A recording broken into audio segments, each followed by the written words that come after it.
members and guests. In today's meeting, we have joining us in plenary our Congressman from Dasmariñas, Congressman PDLP Joe Barsaga.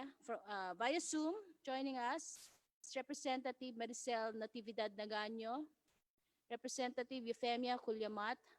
We have Representative Stella Luz Kimbo, Representative Gabriel Bordado Jr., Representative Onyx Crisologo, and Representative Florida Robes. Your Honors. Thank you, Attorney Marivic. Pwede pong pakibati na rin at kilalanin ang ating mga resource persons sa plenary at sa Zoom. Thank you. For our invited resource person, we have joining us here in plenary from PhilHealth is Mr. Antonio Danao, the Social Health Insurance Officer, and Ms. Mary Ann Malinis, OIC Division Chief for Accounting Internal Control Division. Joining us via Zoom, we have Ms. Chona Yap, the Senior Manager for Overseas Filipino Program of PhilHealth. From the OWA, we have Mr. Hans Kadak. From the DOH, joining us is Undersecretary Mario Velarde, and also the DOH DLLO Julius Cesar Castillo. From DSWD, we have the ASEC, Assistant Secretary Jocelyn Niwane. Also, confirm attendance from the Center for Migrant Advocacy and the OPLE Migrant Advocacy, Your Honors. Maraming salamat, Comsec, Attorney Marivic. Bago po tayo magsimula, uulitin ko lang po yung ating for the purpose of information, for purposes of information sa ating mga guests ngayong umaga. At siguro mamaya din ho kung meron silang presentasyon, ay tawagan po natin yung ating mga OFW representatives.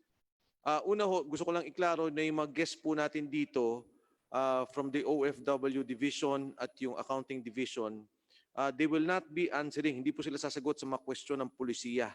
Kung di po, tutulungan po nila tayo sa pagbibigay ng datos. Kung ano yung mga pangangailangan nating datos at mga alituntunin na isinasagwa ngayon sa ilalim ng PhilHealth. So sa mabilisan po, nakita na rin po ng ilang miyembro to, but let me just again present our OFW slide. Kung pwede po nating mapakita.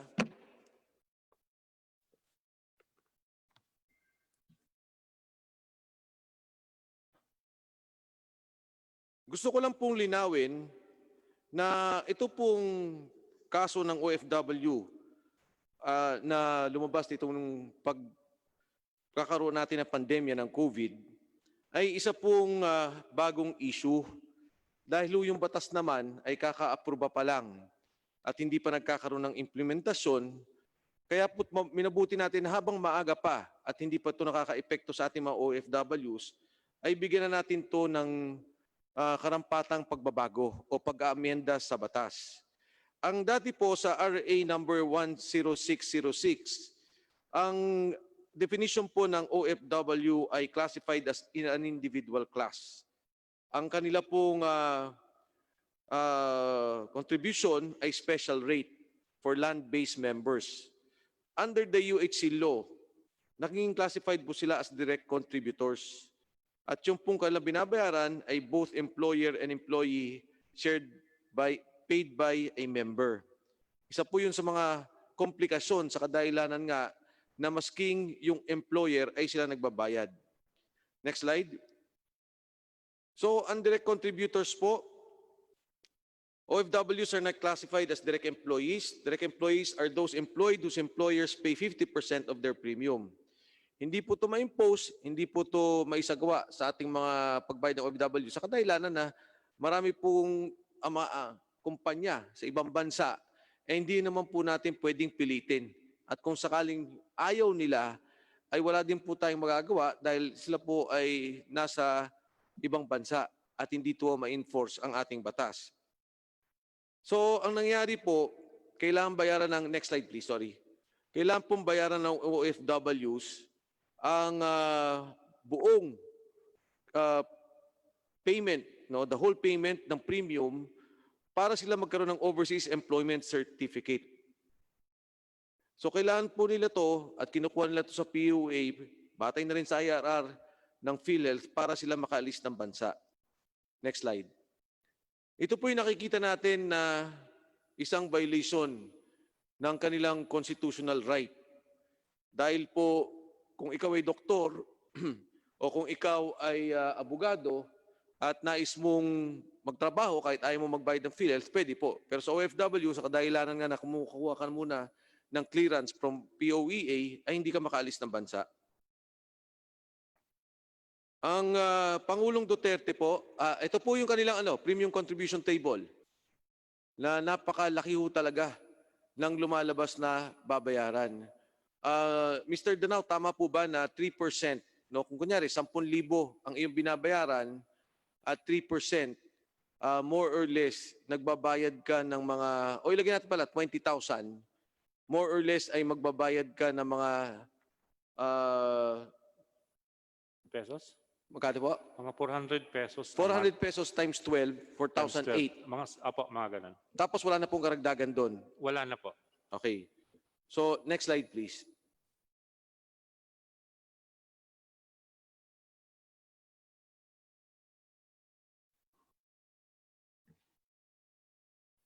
Ito po yung sinasabi natin provision ng batas na kailangang pagbayad. Sige, next slide.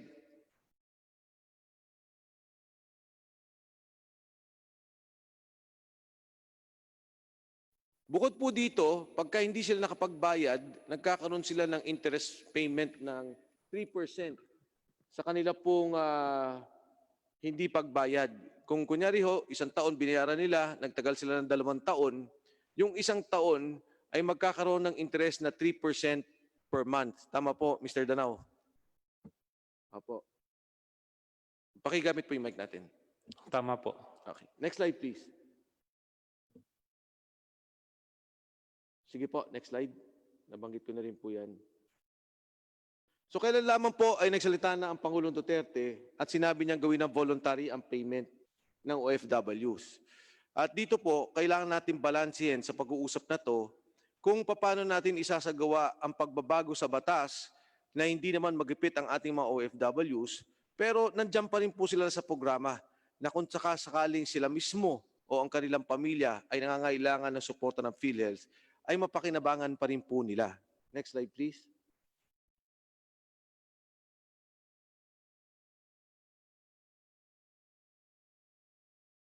So, ito po yung mga kailangan nating isagawa sa ngayon.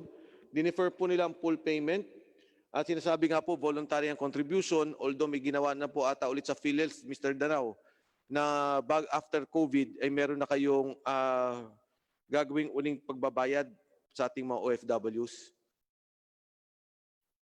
Ang stand po kasi ang interpretation po kasi ng PhilHealth, yung voluntary na in-announce po ng ating presidente ay during the pandemic period lang. Ngayon, after the pandemic, dahil ang batas po ay hindi pa naman po naamyendahan at yung PhilHealth circular na aming nailabas ay hindi pa naman siya na-amend, after the pandemic, magti-take effect pa rin po yung PhilHealth circular. Yan po yung pagkakaintindi ng PhilHealth habang hindi pa naamyendahan po yung ating batas at yung kanyang implementing rules and regulation. Okay? So, wala na po tayo ditong slide. So, tapos na po yan. Anyway, that is what we will discuss. Okay, Mr. Danao, again, inulit ko, hindi nyo naman po kailangan pag-usapan yung policy. Kasi ito po'y batas eh. Naintindihan po namin yan. At kami po'y nandito para tumulong na maiayos natin yung policy. Para ho, may guidelines kayo at may guidance din kami. Honorable Barsag is recognized. Mr. Chairman, ang gusto ko lang malinawan sa PhilHealth, tungkol dito sa pinag-uusapan natin ngayong umaga, actually alam na natin ang batas kung magkanong premium ang dapat ibayad ng mga direct contributor sa PhilHealth. Ang nakalagay sa batas, starting 2019, 2.75, 2020, it will be 3%. Ang PhilHealth nag-issue ng circular noong 2019. PhilHealth circular number 2019-009. Ang subject, Premium Contribution Schedule in the National Health Insurance pursuant to Republic Act number 11-223 sa Universal Healthcare Act. At noon namang April, nagkaroon din sila ng another circular dated April 2, 2010, signed by General Morales for all Filipinos abroad and their dependents, accredited collecting agents, partners, stakeholders, and other concerns, premium contribution and collection of payment of overseas Filipino members. Ang una kong nais linawin, Mr. Chairman, pwede bang ipaliwanag ng PhilHealth ano ba ang circumstances kung bakit nila inisyu ang PhilHealth Circular number 2020-0014 dated April 2020? Kasi nabasa naman natin sa pahayagan, because of these circulars, maraming protesta and online petition ang ginawa ng ating overseas Filipino workers, pati na ang Secretary ng Foreign Affairs, former Congressman Locsin, kinwestiyon din itong circular na ito ng PhilHealth, and even the President suspended the payment of OFW tungkol dito sa circular na to. So yun lamang ang tanong ko. Ano ba ang dahilan at inisyo noong April 2020 itong circular 2020-0014? Who among the PhilHealth can answer my inquiry? Mr. Danao. Mr. Chair, yung PhilHealth Circular 2019-009, ang intention po kasi noon, dahil nailabas na yung IRR, sinasabi po doon na ang lahat ng direct contributors, ito yung table na kanyang babayaran. Opo, general po yan, lahat ng direct contributors, hindi lang siya sa OFW. Ngayon po, nung nailabas yung circular, medyo may mga, dahil parang hindi masyadong naintindihan kasi general yung laman noong PhilHealth Circular 009 to 2019, ang opisina po namin to clarify the issue at bigyan po ng specific na guidelines na para lang po sa migrant workers at kanyang pamilya.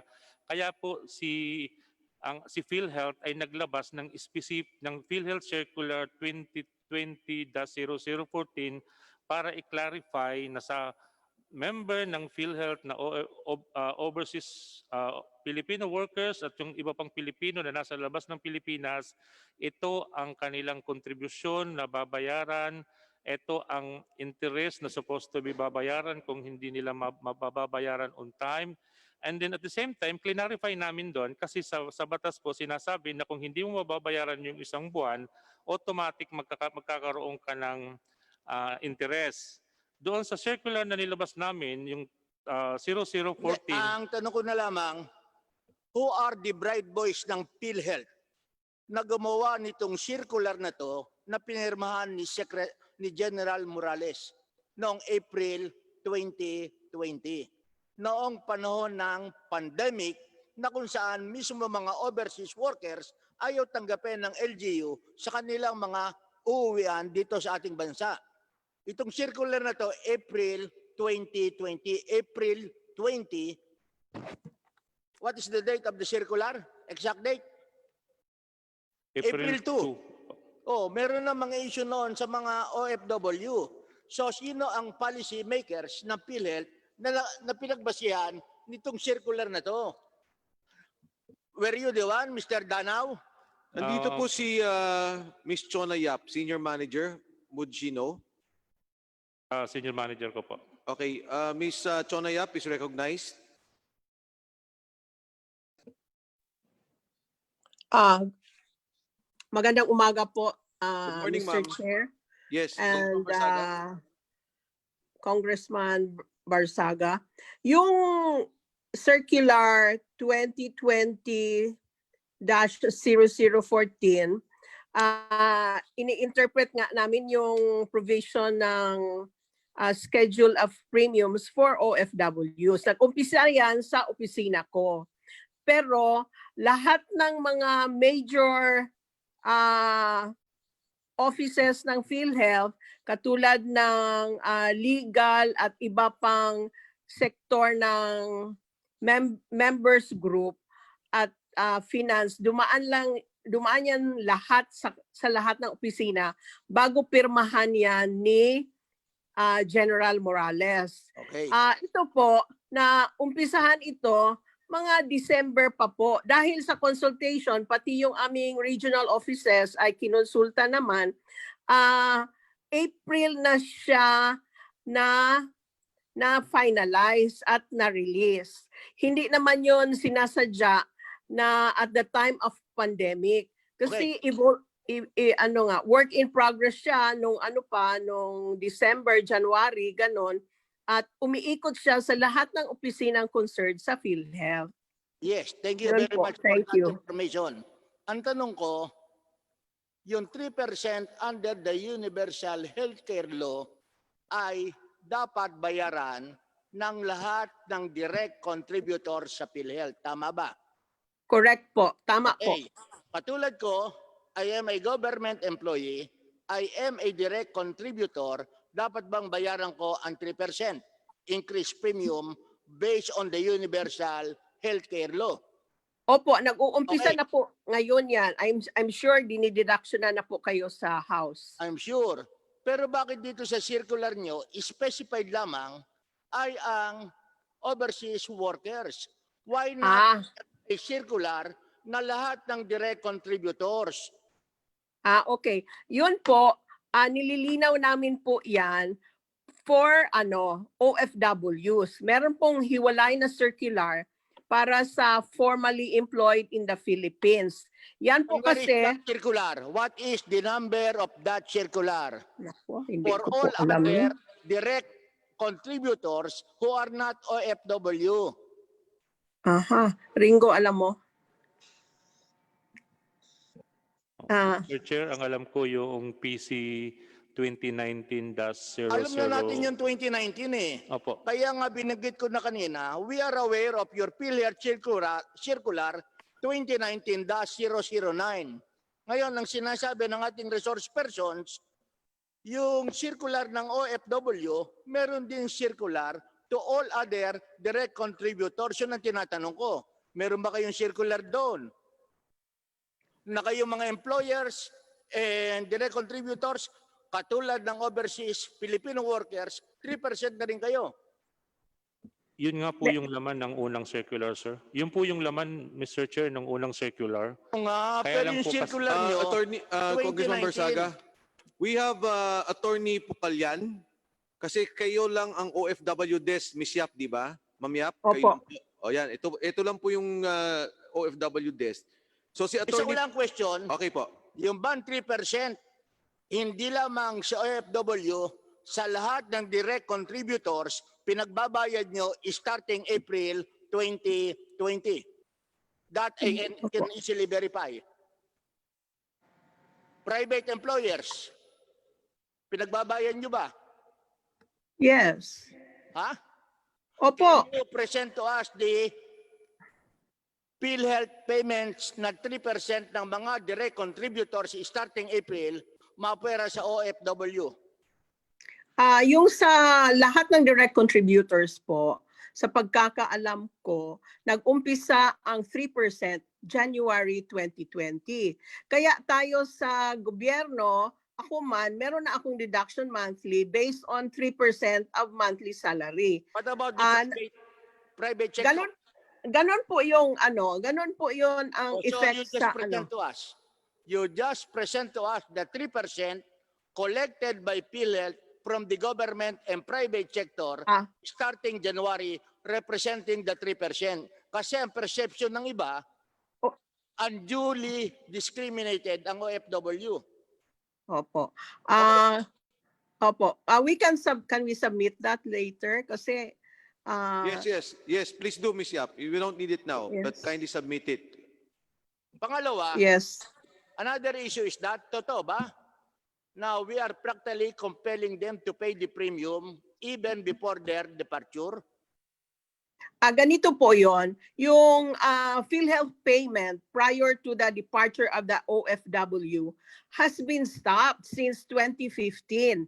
It was a decision of POEA.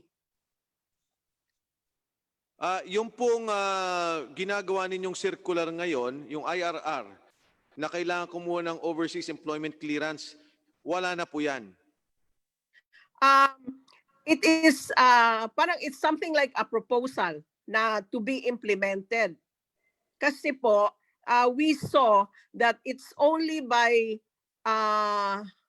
collecting prior to departure kahit portion lang of the premium na makakolekta ang PhilHealth from the OFWs. Kasi Yes, ma'am. Ah. Hindi, ganito po, ang sabi niyo ma'am kanina, 2015 huminto na. Pero Opo. nakita ko po natin yung IRR, nandun pa rin po. So ano po, wala na po siya?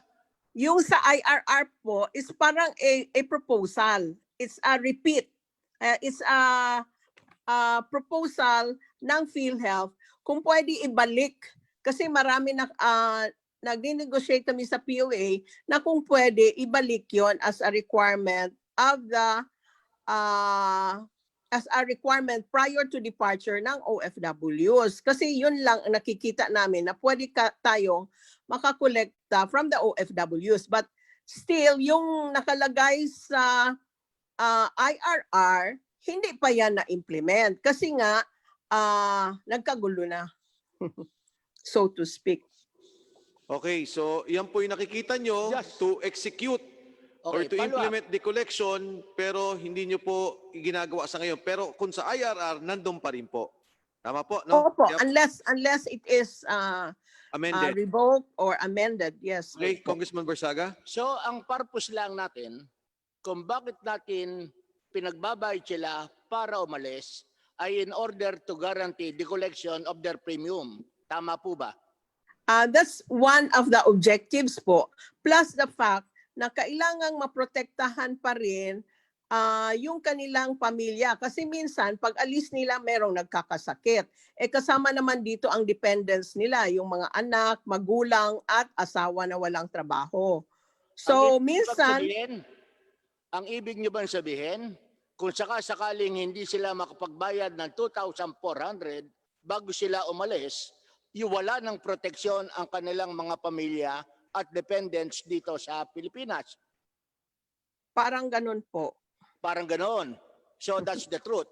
Pangalawa, meron pa bang mandatory remittance na ginagawa ang ating OFW?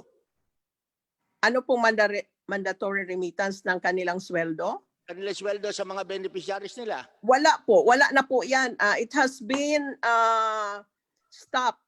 Noong pa sa POEA, wala na po yan. Matagal na. Pero Congressman Barsaga, Congressman, just to be clear for the record, ang tanong nyo po, pag umalis sila, hindi sila nagbayad ng kanilang contribution, yung kanilang pamilya, hindi magkaka-benefit.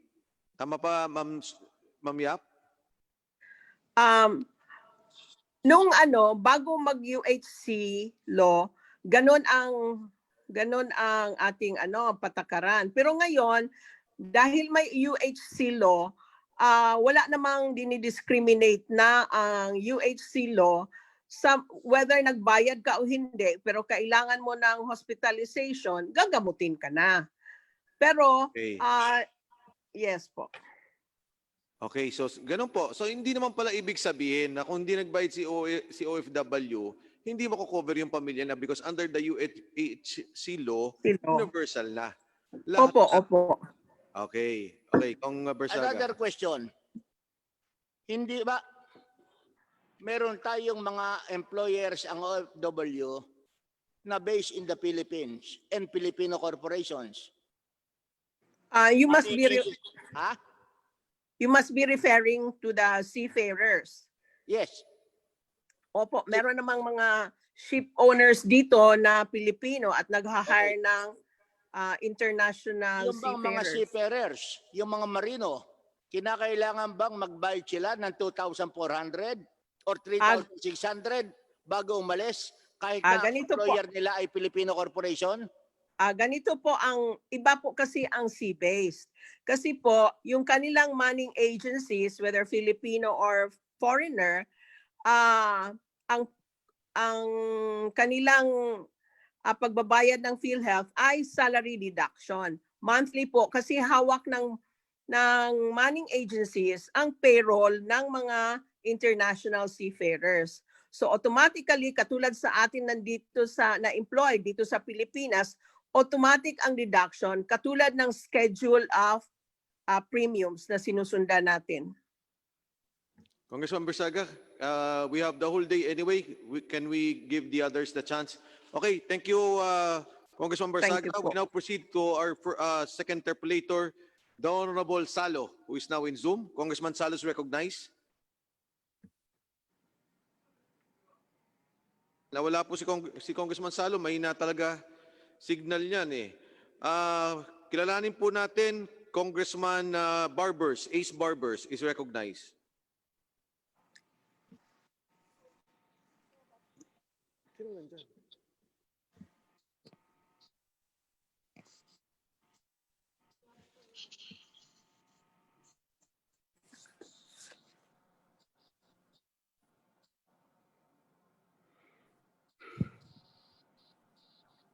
Okay, we now recognize the Honorable Stella Kimbo. Congresswoman Kimbo is recognized. Mr. Chair, good morning po. Morning, Congresswoman. I'd like to ask PhilHealth, ilan po ba ang OFW members niyo po ngayon? Okay, ang active members 320,000 OFW. Sila yung actively nagbabayad. Sila yung may contribution sa ngayon. But ang database namin ay merong more than 3 million members. So, ano po nangyari? Bakit from 3 million, ngayon po 320,000 na lang po? Kasi po, before 2015, mandatory po na requirement ng ang pagbabayad ng PhilHealth premium bago makakuha ng OEC. So, starting 2015 onwards hanggang ngayon, pakonti na ang nagbabayad ng PhilHealth premium dahil hindi nga requirement ang pagbabayad ng PhilHealth premium bago makakuha ng Overseas Employment Certificate sa POEA. In other words, you failed to collect. Tama. Yes. Pero mandato niyo yun, di ba? Yes, ma'am. We So, recognize. anong plano nyo? Kasi tinitignan ko ang inyong reports noong 2010, you were able to collect premiums from 2.34 million members. This was in 2010. Yes. Ay, Right. sorry, 767 million. Okay. In 2010, you collected you collected premiums from 767,000. Paano ba to? 767,000. Pero bakit sa ngayon po, 320,000 na lang ang kinokolektahan ninyo? So nangalahati po ang active Opo. members. Kasi So po, ang malakas na... it's because of itong mandatory na tinanggal. Yes po. So Exactly. anong Ang kino-consider ninyo na paraan ng pagkolekta? Kasi mandato ninyong mangolekta eh. Tama po? Opo. So anong plano nyo? Ang plano po namin, sa ngayon, talagang nangangampanya kami. Pinapaalam namin sa mga OFWs kung ano ang benefits nila sa PhilHealth. Mas maganda na nga ngayon ang kampanya namin kasi pwede kami mag-schedule ng every 2 weeks na web meeting, Zoom meeting sa mga grupo ng OFWs abroad. Nahinto nga lang kami dahil medyo mainit din sila sa amin kung kami ay So, makipag-usap. opo. Meron po kaming, ang PhilHealth ay meron pong accredited collecting agents abroad. Meron po kaming ganoon. Yung iRemit at Bentaha, they are Filipino-based agencies at meron silang mga ka-network sa majority of the bigger host countries to Filipinos. Ngunit without information, correct information on what they will get from PhilHealth by paying premiums, medyo mahina rin ang kanilang confidence to pay or to contribute to PhilHealth. So ngayon, isa po sa aming Ma'am, ilan po ang partners ninyo sa pag-collect? sa ngayon, there are 5, no? 5 major accredited collecting agents abroad. And Tapos, in how many countries? In how many countries po, ma'am? Ringo, ilang countries ba? Basta meron silang Saudi, Kayo, UAE. ma'am, kayo po ba ang head ng OFW program? Yes po. Opo. So hindi nyo alam kung ilan po ang mga bansa na kung saan meron kayong collecting agents? Ang alam ko po, lahat ng major countries, hindi kasi sa lahat ng host countries sa buong mundo. Major lang sa Asia lang at sa Middle East. So siguro mga, let's say, 10 to 12 countries, nandun yung accredited collecting agents. Sa London, nandun rin sila. I think sa New York, that's outside the Middle East and Asia. Pero itong mga major collecting agents, itong major collecting agents na ito, meron din silang network of local remittance agencies kasi in some Middle East countries, hindi pwedeng gumawa ng mga parang banking activities ang foreign agencies. So they have to have local agents. So these are how are they, ma'am, how are they accredited po, itong collecting agents? Okay. Meron po kaming accreditation committee sa PhilHealth, accreditation committee ng mga collecting agents that includes local and international collecting agents. This is headed by our FMS people.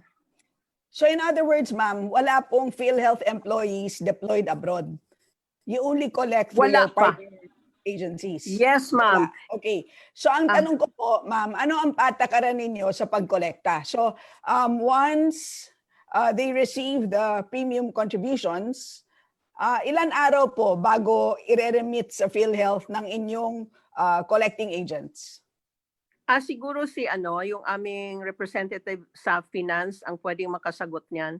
Kasi diretso sa kanila ang posting ng remittance. Okay, in other words, ma'am, pwede niyo po bang ikwento sa amin kung ano ang mga polisiya ninyo pagdating po sa checks and balances sa pagkolekta ng premiums abroad?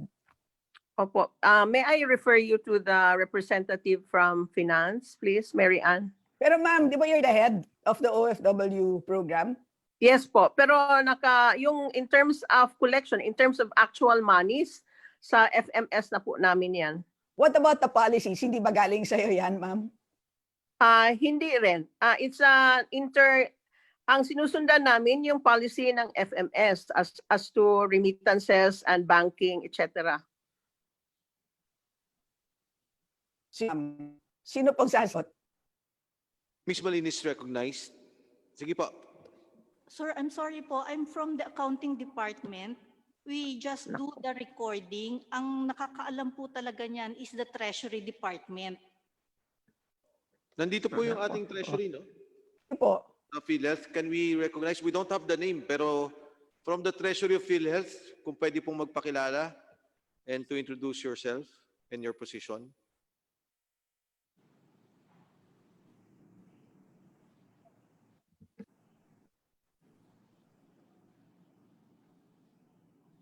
I'm sorry, Honorable Kimbo. What we have is the Bureau of Treasury and not the Treasury of PhilHealth.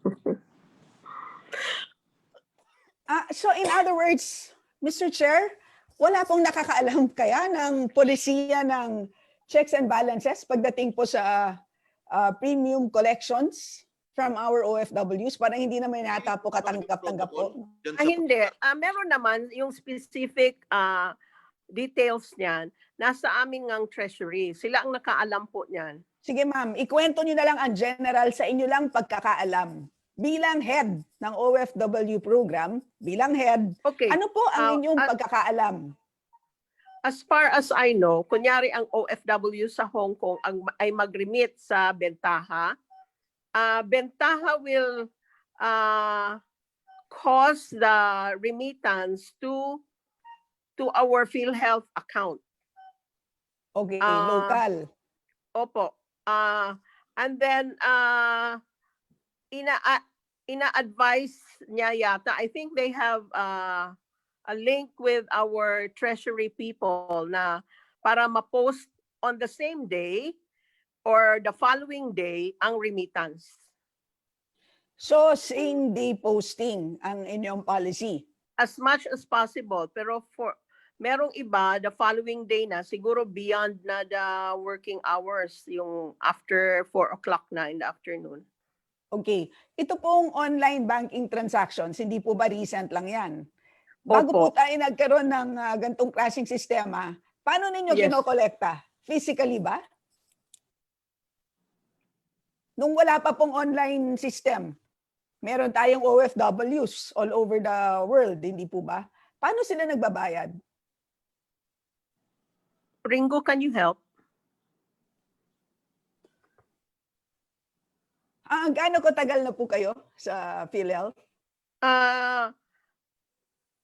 I was in various offices since 2007, late And 2007. dito po, in your current position, how many years? Since 2015. Since 2015. So noong 2015 po 15, ba, 5 years. ganyan na ang sistemang nadatnan ninyo na online? Opo, ganyan na po. And we have made proposals nga to allow OFWs to pay online banking and all these other new modes of payment, which has to go through the accreditation process of PhilHealth. Kasi meron silang mga requirements about financial statements and all that stuff. So, nagkaroon na ba ng kaso na sinabi ng isang OFW na nakapag-remit siya sa inyong collecting agents, pero hindi po na-reflect sa inyong records ang pagtanggap po ng premium niya? Merong mga occasional cases po na ganyan, nangyayari po yan.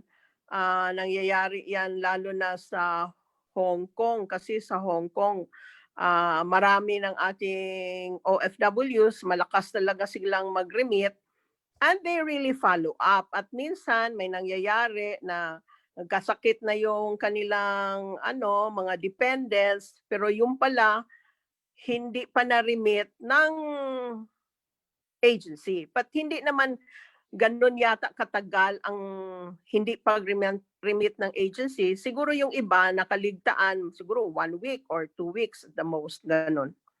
So in other words, ma'am, sa inyong palagay, pero hindi masyadong maraming beses, ibig sabihin panangka-naka lang siya? Is this in other words a cause for concern as far as you are concerned bilang head ng OFW program? Hindi po kasi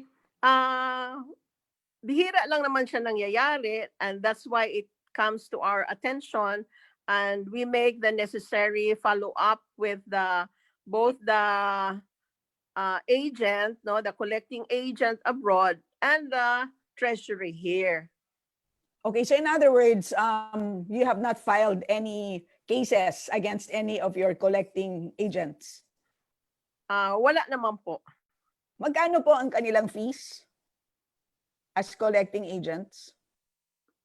Ay, yung ibang mga agencies, nagpo-promo sila, parang binabundle nila, parang kunyari SSS, Pag-ibig at PhilHealth, binabundle up nila po yon, plus the remittance, yung money nila na pinapadala sa kanilang pamilya dito. So, konti na lang ang binabayaran. I'm not just sure of the amount, kung magkano po siya.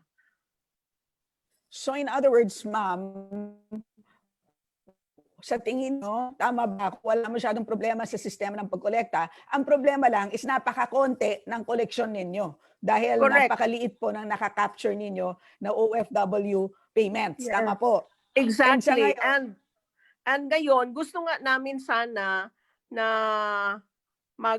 engage ang PhilHealth dito sa makabagong mga paraan like mga GCash, online banking, Paymaya, and all that stuff, no?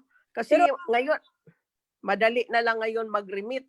It's being done by SSS and Pag-ibig. Yung aming mga Pero ano pong ang sitwasyon kasi natin, based on 2019 reports, ang total collections ninyo is 1.02 billion from OFWs, no? Yes, Pero ma'am. ang claims nila is 1.7 billion. Correct. This is a sector na gamit na gamit po ang kanilang benefits. Opo. So ano ang paano po? Anong gagawin natin dito?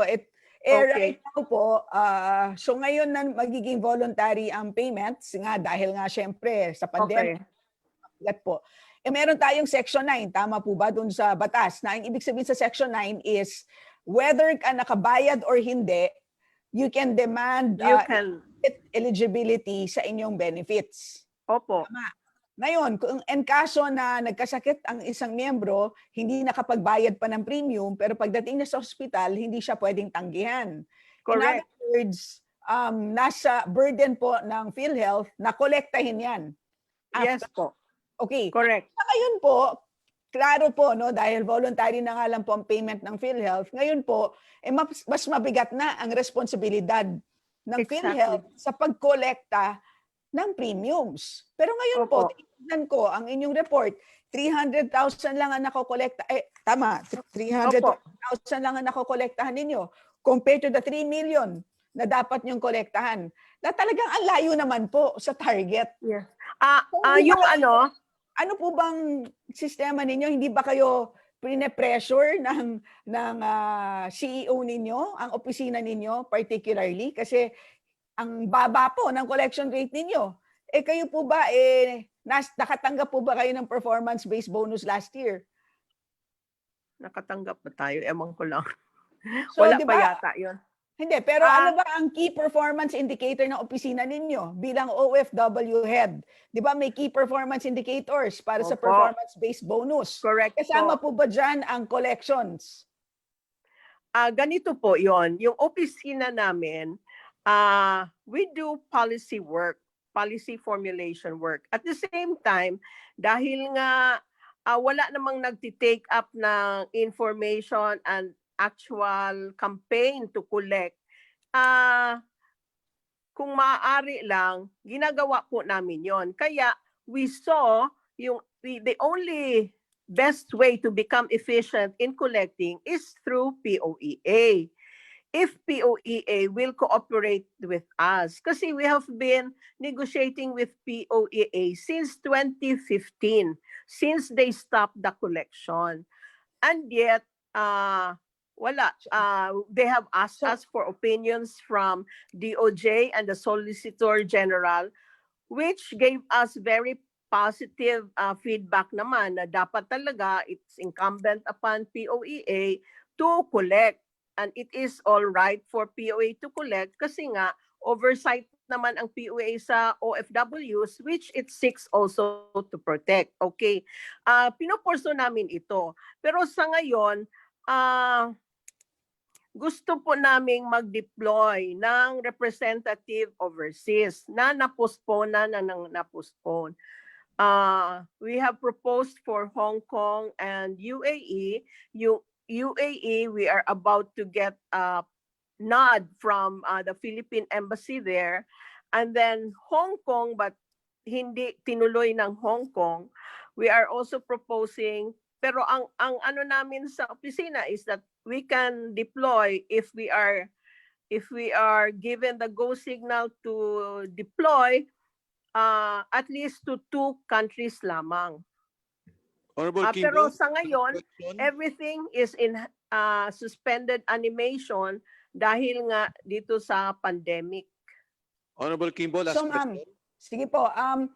So ma'am, ano po ang target collections ninyo? No, bilang head ng OFW program, ano po ang tina-target ninyong premium collections at this point in time? At paano niyo po gagawin yan? Apart from partnering with POEA. Kasi sa tingin ko parang ang sinasabi ninyo, dapat tulungan kayo ng POEA. Pero Yes. ganun ba talaga ang mandato ninyo? Hindi ba dapat on your own? Kasi ang alam ko, ang ibang mga GFIs, no, tulad halimbawa ng Pag-ibig Fund, sila po ay nakakapag-kolekta from OFWs all over the country. Kasi meron silang Yes. mga officers na naka-deploy all over the world. So in other words, meron silang sistema on their own na hindi sila nakasalalay sa POEA. Kayo Yes po po. ba? Wala yung ganon. So umpisa natin dun sa first question muna. Dun sa 3 million, ano ba dapat ang target ninyo na premium collections? Based on Honorable Kimbo, that would be the last question. Thank you. Opo, Mr. Chair. Yes, please reply, Honorable Ma'am Chonayap. yung target po namin, sana kahit ma-maintain lang yung present collection sa land base na 300 plus thousand, kasi po yung 3 million, that's in our database, hindi naman yun yung actual na nadi-deploy every year. Every year, ang deployment po kasi is about 1 million up to 2019. 1 million OFWs abroad. Out of the 1 million na dinideploy every year, 300 plus thousand lang ang nagbabayad. So, ang tinatarget lang Mr. namin Chair. dyan, ang tinatarget po namin without the requirement na OEC is to maintain at the very least yung present collection, and then target for more without also an officer abroad. Nahihirapan po talaga kami. Hirap na hirap po kami. Ang Pag-ibig at SSS, meron silang mga representatives abroad in I think 28 countries. At ang Pag-ibig ay mandatory silang mandatory ang Pag-ibig before deployment na nakakabit sa OEC. Yan Thank lang you. ang in-entertain ng POEA, yung Pag-ibig. Thank you so much. Thank you, Honorable Kimbo. Thank you, Ma'am Chonayap. Thank you po. Yes. Congresswoman. I guess from yung ating po mga OFWs, na payagan po natin magsalita kasi medyo yung oras nila. Po. So, I may recognize Ms. J. Tolentino of Dubai, United Arab Emirates. Mr. J. Tolentino, dyan po ba kayo? Yes po, magandang umaga po, Your Honor. Yes, Mr. Tolentino, alam niyo po itong topic namin, yung OFWs po sa PhilHealth, amin pong pinag-aaralan. At sana po, ngayon ding araw, magkaroon kami ng rekomendasyon. Dahil ito naman pong ating batas ay bago. Hindi pa ito na-implementa at may panahon pa na may ayos namin to. Kaugnay na rin dun sa ating panawagan ng ating Pangulo na gawing voluntary ito nung makita niyang nagkaroon ng problema ngayong pandemya. So Mr. Joy Tolentino, you have the floor. Kindly present your position. Maraming salamat po. Yes po, maraming pong salamat una sa lahat for inviting me here on behalf of the other Filipinos working abroad. So personally, I'll just introduce myself. Ako po si J. Tolentino. I've been here in the UAE for the past 5 years. Currently, I'm working as a financial planner sa mga Filipinos here. And ang stand po namin, not just me, myself, but the entire or majority of the Filipinos here is that yung mandatory na 3% is totally not just redundant but also expensive. Kasi nga, let me explain po, no? Kasi first, it's redundant. Kasi lahat po na nag-work dito sa UAE na Filipinos and other expatriates na nag-work sa Dubai and Abu Dhabi, kasama na po ang medical insurance as part of the law. Mandated po ng government na dapat yung companies here would provide for their employers. Sa iba pong Emirates, it is optional for them. Now, if the OF would, yes po. Yung coverage nyo po, talagang over na, comprehensive na ang medical coverage nyo pagka dyan po sa inyo sa UAE, sa Dubai? Normally po, it's minimum lang, nasa 150k dirhams. Pero pag po chinecheck, mamaya po I will also discuss about yung coverage ng PhilHealth na would be insufficient for us OFs. So, as I was saying po, no, it's already redundant. Kasi nga, siguro kung magdadagdag kami, dito na lang kami kukuha para mas malaki ang aming coverage. And I also checked with my friends sa Canada and Australia. Yung isa kong friend sa Canada, sabi nila, libre na ang healthcare nila doon. And government will issue a health card. Basically, ginagamit nila yon kung gusto nila mag-check with the doctors, if they have complaints or they need to be taken to the ER. Yung isa ko namang friend sa Australia, he said to me na for citizens and PRs or PR, covered na ng Medicare nila, which is part ng kanilang 20% tax. So we feel na this is totally redundant, and we think na siguro tong pera na to, tong 3%, no, if maging investment na lang siguro to, that would be better siguro for us. But as an extra expense, I don't think it is relevant for us pa. And going back then, siguro when I was working in the Philippines, I worked there for 7 years. I never used PhilHealth kasi nga I had my HMO as much better option for me back then nung nagkaroon ako ng partial tear sa aking shoulder. Now, my second point here is yung insufficiency or totally insufficient yung coverage ng PhilHealth. If I can share my screen, guys, kasi one of the common cases here sa UAE is that 450 out of 1,000 na Filipinos are diagnosed ng cancer here, and 450 of them ang case is breast cancer. Now, if ayaw nyo kong i-share, I have a proof of that. Go ahead. Okay, sige po.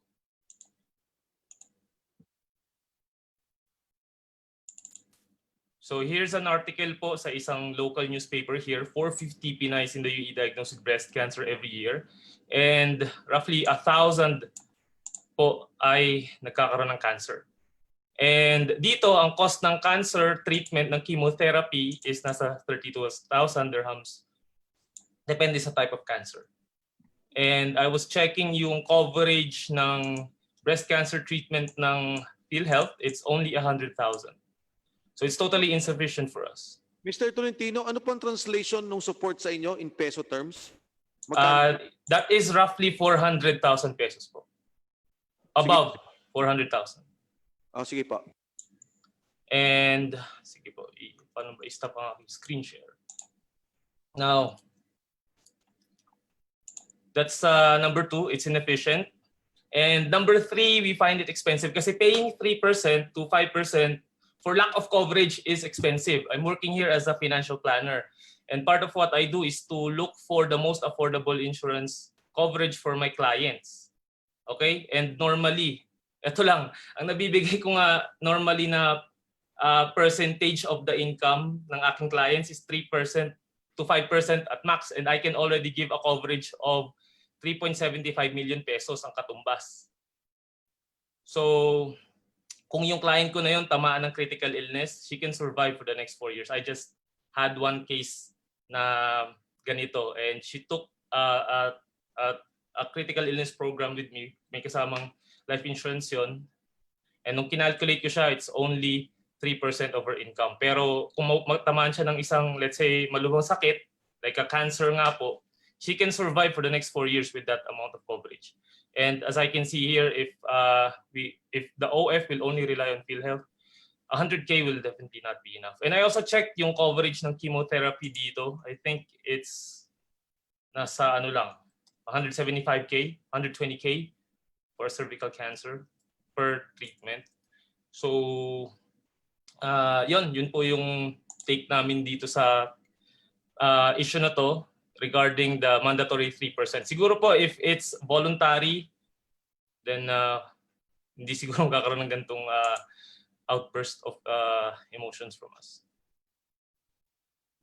Thank you, Mr. Tolentino. Mr. Tolentino, yung nabanggit po kanina, kasi meron din po tayong mga OFWs na, in fact, kung tinignan mo yung data ng PhilHealth, malaki ang naibibigay sa OFWs from PhilHealth relative to contribution. Siguro po sa kaso ninyo, talaga pong, sa inyo, sa nakikita nyo, mas mabuti na po yung healthcare system ng pinupuntahan yung bansa dyan po sa UAE.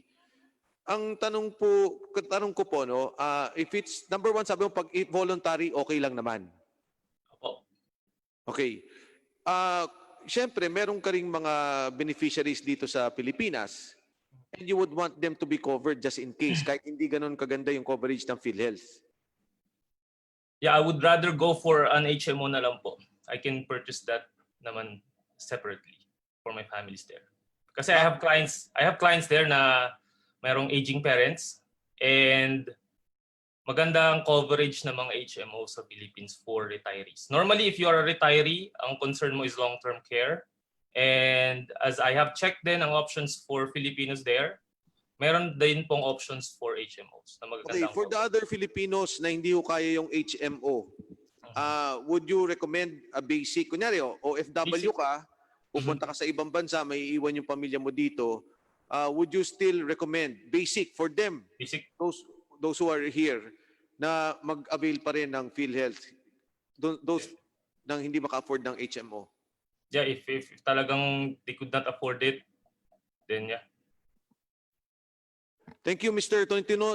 May I ask the members of the committee kung may tanong po kayo kay Mr. Tolentino? Tama-tama ho. Mr. Tolentino is not only an OFW but is a financial advisor. So nakikita niya rin yung pros and cons of Yes po, actually po, ang concern po talaga right now, since nagkaroon ng COVID, I speak to many Filipinos on a daily basis. And nakakalungkot na marami pong nalubog sa utang. And if idadagdag po itong 3% na ito, if magiging batas to, magiging additional burden po siya for many of us here. So yun po yung stand namin. Thank you. Mr. Tolentino, thank you. Tama po kayo, mandatory po to. And of course, kami naman po kasama nyo rin to amend this law. So, Salamat po. are there any questions from Zoom? Yung mga kasama po natin. Before I let go of Mr. Tolentino, dahil may trabaho pa rin po siya. Okay lang. Hawak ko naman oras ko so I block my schedule. Okay, Mr. Tolentino, the Honorable Remulla is recognized. Congressman Remulla. Thank you, Mr. Chairman. Paano ang premium sa dependents? Kasi marami sa UAE, di ba, they're allowed to bring their dependents to the country. Paano yung kanilang insurance system at yung premium na binabayaran para sa dependents? Normally po, if dito yung ang dependents po nila here should have yung residence visa. So kung yung beneficiary po is nasa Philippines, then we would either recommend yung kumuha ng minimum na coverage through PhilHealth or through an HMO po. Pero if let's say nandito yung family member, meron silang visa, okay, they can be a beneficiary if dito po sila. So marami, anong nagiging SOP? What's the usual way na ginagawa ng ating workers if their dependents are left in the Philippines? Do they take PhilHealth or do they also get an HMO to cover their dependents? Normally po yun po, tama, PhilHealth or HMO. So ang nirereklamo ng ating mga kababayan, Mr. Chairman, is masyadong mahal ang premium ng PhilHealth as compared to the benefits that they get in reality? Yun ba yung sinasabi nyo? Yun ba ang problema ngayon sa UAE? What's the experience of our kababayans in UAE about PhilHealth? Opo, 3% is quite huge po. Isipin nyo if a person is earning a minimum income, let's say 2,000 or 3,000, malaking bagay na po sa kanila yung 3% na po na yan. They could have kahit nga po ako I'm promoting financial literacy here, and insurance is very important. No doubt about that. Insurance is very important. And they could not even afford na to buy their personal life insurance at that certain percentage. Now, if magkakaroon pa ng mandatory na 3%, it would be really huge for them. Yung rate na yan ba, 3% a month? Is that the, or is 3% of all the earnings, Mr. Chairman? 3% a month of their monthly income. Medyo mabigat Hanggang nga, Mr. Chairman. 5%, ha? Pataas Yeah, na that's I was surprised na lolobo siya until 5%. Now, Mr. Chairman, it's really high time that we amended the law, especially that the rate seems to be so prohibitive, no? So sobrang mahal ang lumalabas na premium payments na hinihingi ng PhilHealth sa ating mga kababayan sa ibang bansa. Thank you, Mr. Chairman. Thank you, Congressman Rimulya. Mr. Tolentino, mabilis lang ho before I go to Congressman Barsaga. Sige po. Payag ba kayo na yung ating batas, i-classify natin yung migrant workers as a separate? Huwag nating ilagay na isama siya doon sa direct contributors, yung mandatory. Pagkatapos POEA, OWA, and the Migrant Workers Associations will be the ones to determine ano talaga yung rate. Walag po nating ilagay sa law, ano yung percentage. Ang ilagay po natin sa law, gawin siyang hiwalay, distinct.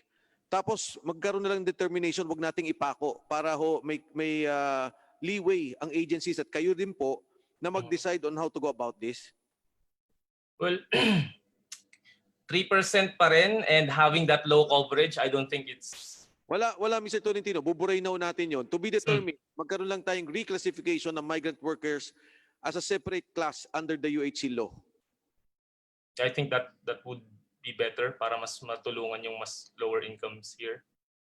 Oho, pero wag ho natin lagyan ng percentage. Ihiwalay lang natin siya. Wag natin siyang gawing direct contributor na merong imposition ng percent. Tapos to be determined ng OWA, PhilHealth at yung mga yung mga organizations ng OFWs, kayo po ang gagawa on a maybe yearly basis or every 3 years kung ano yung mga rates para wag na rin ipako sa ilalim ng batas. Yeah, I think that's a good option, I think. Yes, and if you decide na voluntary, then voluntary yan lalabas sa decision nyo.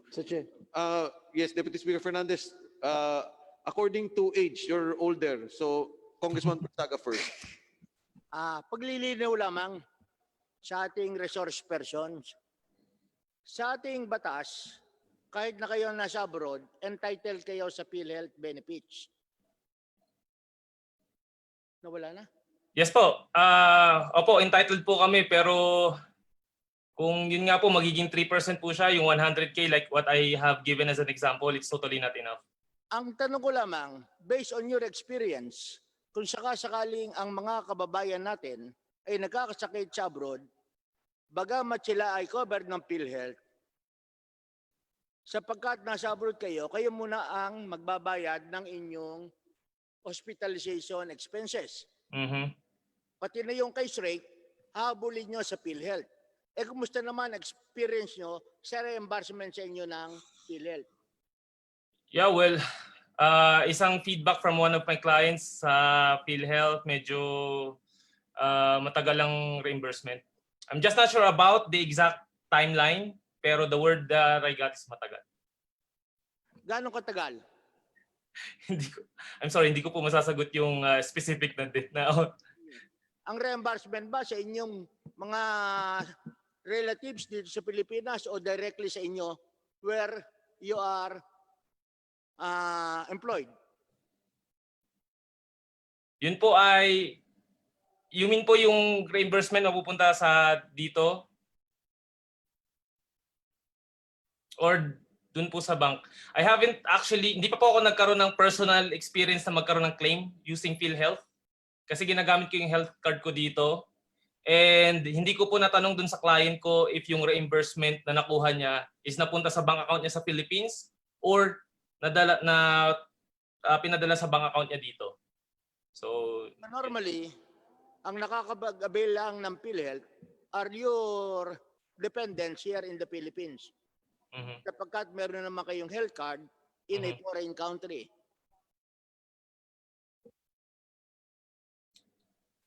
Opo, ganun nga po. Kung dito po kami magkakaroon ng claim for our personal use, gagamitin po namin yung health card namin.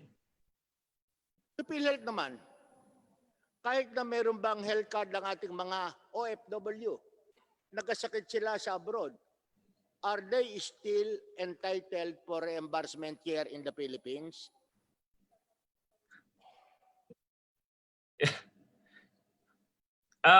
Opo, yun po yung nakalagay dun sa, when I did my research, entitled pa rin naman pong makakuha ng claim ang PhilHealth member ng OFW. That's why, tanong ko PhilHealth. O later on na lamang. Yes. Okay, so thank you, Mr. Bisaga. Deputy Speaker Fernandez. Okay, maraming salamat po, Mr. Chairman. Sa PhilHealth po, ilan po ba yung OFW po natin? Sa resource person muna natin po. I'm sorry, hindi po, kadadating ko lamang po, kaya hindi ko po masyado... Anyway, sige, doon sa resource person natin na si Mr. Tolentino.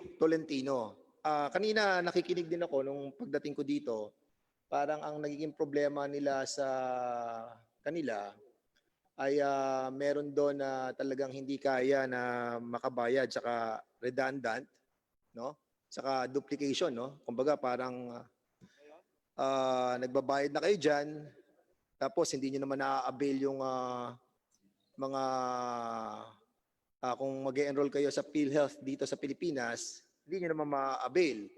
Pero yun naman ay ma-avail ng ating mga kamag-anak, ano? Yung mga dependents natin. But unfortunately, parang ang hindi applicable sa inyong lahat dyan. No? So ngayon, Mr. Chairman, ito tanong ko sa PhilHealth, no? Kasi since na meron tayong programa, no? Lahat ba ng tanong natin sa... Hindi kasi concern din sa kanila to, Mr. Chairman, kung ano yung pwede natin i-apply sa mga OFW. Kasi, okay, sabi natin pwedeng natin apply yung voluntary na pagbabayad ng mga OFW. Kasi meron ako nakitang isang circular, Mr. Tolentino, dito sa PhilHealth. Ito po yung tinatawag na circular number 2017-0011. Ito po yung guidelines for the implementation of point of service.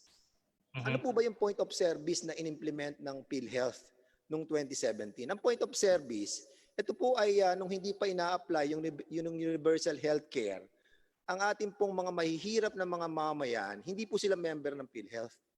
Ang ginagawa po ng POS o point of service, kapag nagkasakit po yung mga mahihirap nating mga mamayan na hindi member ng PhilHealth, antimano, ginagawa natin silang member ng PhilHealth under the POS guidelines, no?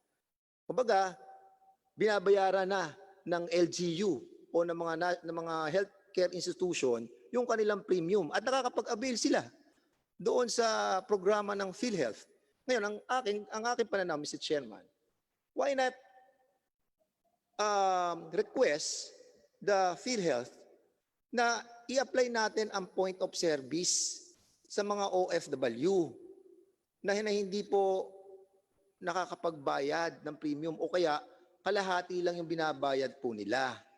In other words, kung ang mga OFW na to ay hindi makakumpleto, 50% lang ang nababayaran nilang kanilang premium, at pag bigla silang nagkasakit o ang kanilang mga dependents, ipasok po natin sila sa point of service. Pwede po ba yan? PhilHealth. Mr. Chair, actually po, pwede siya at existing naman po sa hanggang ngayon. Actually, sa UHC Lunga po, kahit walang contribution, kung emergency at kayo po ay nasa hospital, pwede po pwede nyo pong magamit ang PhilHealth. Exactly. Kahit kayo po ay hindi pa member ng Correct. PhilHealth. And Okay. then, magbabayad na lang kayo afterwards na. So, ibig sabihin, immediate eligibility, yun po yung kasama dun sa bagong batas. Okay. So, So, ganito, automatic, okay, tanungin muna natin si Mr. Tolentino bago ako bumalik sa iyo, no? Mr. Tolentino, is it acceptable sa inyo? Kasi meron naman tayong mga OFW na talagang mga may kakayanan na magbayad po ng premium. At meron tayong mga OFW talaga, ikinaklasify natin na hirap na magbayad din ng premium. So, pwede nating i-classify yung mga OFW na yon under the POS program na kung saan kung kailan lamang sila magkakasakit o ang kanilang mga dependents ay magkakasakit, ipapasok natin sila sa programa na POS. Saka lang sila magbabayad ng premium. Acceptable po ba yan sa inyo, Mr. Tolentino? Yeah, I think it's I think much better, di ba? Kasi kung hindi ka magkakasakit under the POS program, hindi ka magbabayad. Pero pag nagkasakit ka o ang iyong mga pamilya, dapat ka magbayad nung tinadhana natin na premium. Kung halimbawa, nagkasakit ka ng 2022 at ang increase ng premium noon ay 3.5% na. Pero hindi ka naman nagbabayad taon-taon, hindi ka naman nagbabayad monthly . Kapag nagkasakit lang ikaw at ang pamilya mo, saka ka magbayad ng premium. Is that okay, Mr. Tolentino? Yeah, I think that's a better option po. And tingin ko sa PhilHealth naman, kung okay yon kay Mr. Tolentino at sa karamihan ng ating mga OFW, na tingin ko, Mr. Chairman, magiging advantageous dahil nga po hindi po sila compulsory, pero kung yung iba voluntary, magbabayad, okay po yun. At yung naman pong mga OFW na talagang hirap na hirap, ipasok po natin sila sa POS. Ito pong inyong dating programa, napakaganda nito. I-apply lang natin sa bagong pamamaraan sa ating mga OFW na alam naman po natin na hirap din po. Mr. Chairman, marami tayong mga kababayan na nirepatriate natin. Pinauwi po natin sila. Mr. Chair, pwede po ba ako magtanong sa PhilHealth o sa kay Tolentino muna? No, yes, we will focus on Mr. Tolentino because we have another resource and then we proceed to the minority floor leader. Mr. Chairman, clarification Anyway, lang. Clarify ko lang. Okay. What's the difference between the premium that a person regularly pays in the Philippines to that of an OFW? Yung rate, tsaka yung wala pa tayong fixed rate program or everything is dependent on a percentage of salary?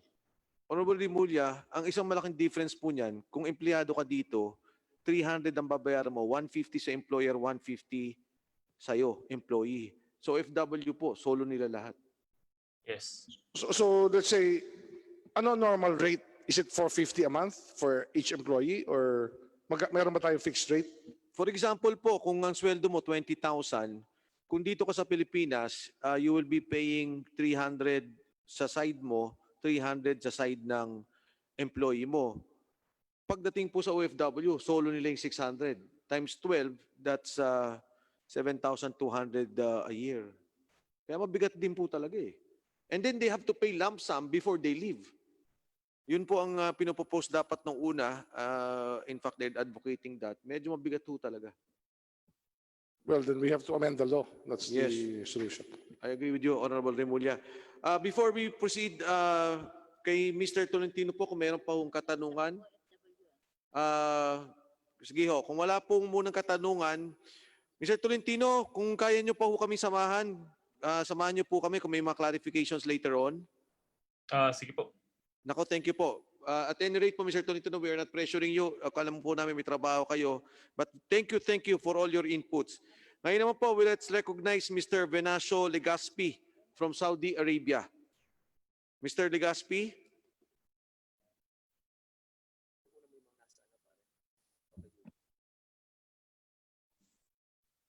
Mr. Legaspi. Hello sir, good morning po. Madaling araw dito sa Jeddah, Kingdom of Saudi Arabia, Your Honor. Good morning po at marami pong salamat sa inyo sa pakipagi po dito sa aming pag-uusap.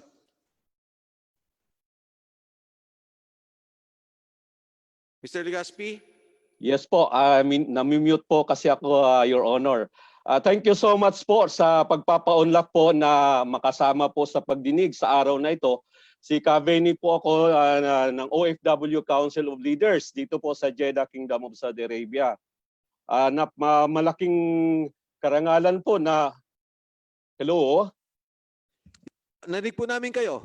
Sige All po. right, maraming salamat po na maibigay po yung hinaing naming mga OFW na nandito po ngayon sa labas ng bansa tungkol nga po dito sa pagdinig ng IRR or nung RA 11223. Thank you, Your Honor. From our side, I would just have this very clear that a statement that PhilHealth is important, but it needs to be correct and it needs to be clean. The principle behind the Universal Healthcare Act of 2019 is novel and laudable. Any well-informed Filipino, including overseas Filipinos, will understand the necessity and significance of having an institutionalized medical security for all Filipinos. Filipino migrant workers, especially those in the Middle East and North Africa region, will eventually go home and would need medical insurance even while working overseas. OFW's membership to PhilHealth entitled them and their families and dependents back home with medical insurance services. This should not preclude us, however, in asserting for a fair and socially correct UHC law. PhilHealth policies and rules crafted with erroneous presumptions needs to be rectified, lest its novel intention will outrightly be lost. Serious policy lapses appearing in the language of the UHC Act, its IRR and PhilHealth enabling issuances are clearly reflective of both legislative, and executive department failure to comprehend the real financial standing and economic vicissitudes in the life of overseas migrant workers in general and land-based OFWs in particular, especially those in the Middle East and North Africa regions where overseas are concentrated.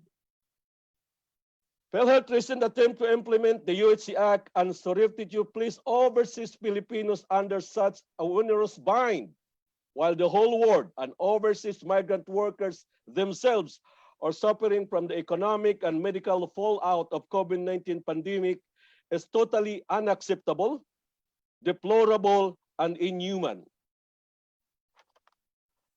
The UHC Act and its enabling rules and related PhilHealth need to be corrected. One, first is that it imposes iniquitously high premium rate to overseas Filipinos, particularly to land-based migrant workers who are required to shoulder 100% of the insurance premium burden. Why impose such rate to people who most likely will not be able to avail PhilHealth medical services anyway because we are based overseas? Two, impose a collection mechanism which impinges on land-based OFWs' right to travel and sustain their overseas employment by making it a prerequisite for OOC or Overseas Employment Certificate application.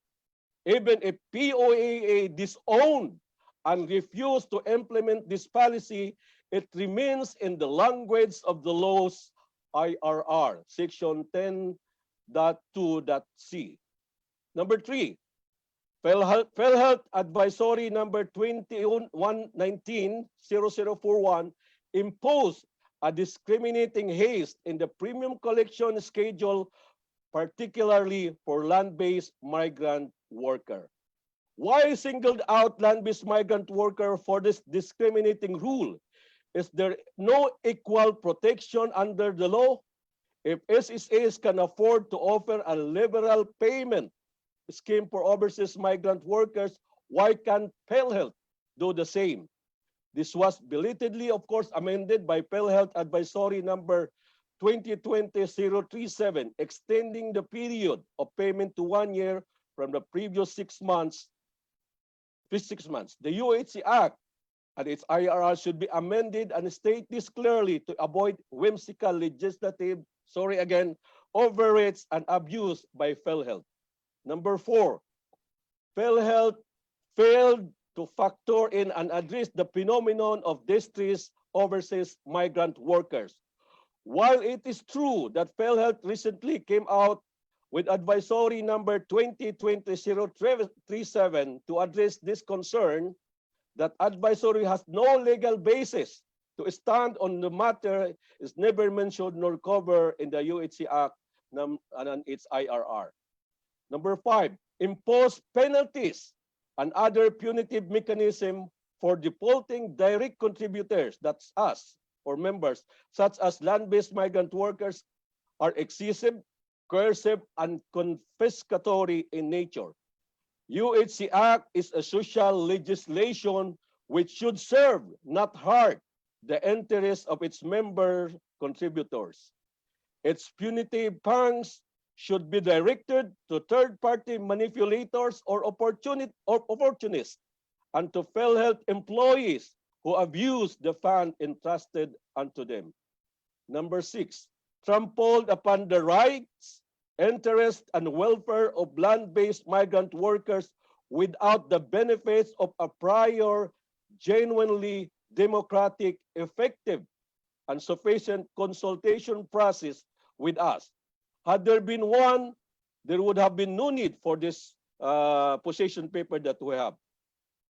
If PhilHealth want to be trusted its procedures and rules, and the UHC Act itself needs to be fair and correct. Mr. Chair, yun po yung mga hinaing namin na kailangan pong matingnan po ng August body ngayon, kagaya po nga ng sinasabi na dapat po ay hindi po ito mandatory, dapat po ay voluntary ito. Yung OAC po dapat ay hindi po ito konektado because it's infringes on your right to travel and to work abroad. Ano ka makakabayad kung wala kang trabaho at hindi ka makakapagtrabaho dahil hindi ka naman nakaalis dahil wala kang OAC. Nandun po yung penalties na compounded pa po. Walang consultation na ginanap po para sa amin. Ang napakasakit po yung nangyayari ngayon, nasaan po yung tiwala naming mga contributors or mga nagbabayad po dahil sa nangyayari ngayon ng mga anomalya o maraming mga hindi pa na aayos ng mga investigations ng Commission on Audit, Your Honor. So, Your Honor, ito po yung mga hinaing namin na sana matutukan at magkaroon po ng pagbabago o kaya maisama kung mayroon man pong mga dapat gawin o amindahan sa UHC Act 11223. Maraming salamat po sa pagkakataong mailahad ang aming mga hinaing dito po sa labas ng bansa. Si Kavene po ito ng OFW Council of Leaders. Balik po sa iyo, Your Honor. Maraming salamat, Mr. Legaspi. Paglilinaw din po, ito naman pong ating batas ay kaka-aproba pa lang. Kaya nga po nakita namin yung problema at nakita namin na kailangan talagang umakto kaagad. Andito naman po ang inyong Kongreso para ayusin kaagad ang batas. At sumasang-ayon po kami, Mr. Legaspi, sa mga nabanggit nyo, mga puna at obserbasyon ukol sa batas na to. Maraming salamat din po and we hope you can stay with us. Samahan niyo po kami sa patuloy nating pagdinig nitong probisyon ng OFW. Itong araw po na to, sa Kongreso, ginawa po namin isang araw na para lang sa probisyon ng OFWs dahil nais nga po namin ayusin ang ating batas at ang mga problema sa Universal Healthcare Law. Ngayon naman po, gusto ko pong kilalanin, kung pwede ho, bigyan natin tig 5 minutes na lang itong ating mga guests tapos makapag-discuss na tayo.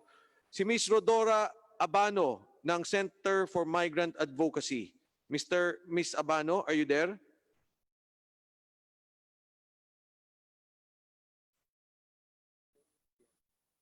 Ms. Abano? Apo. Okay, please, Ms. Abano, I'll give you 5 minutes to present. Okay po. Good morning, Honorable Congressman and other congresspeople.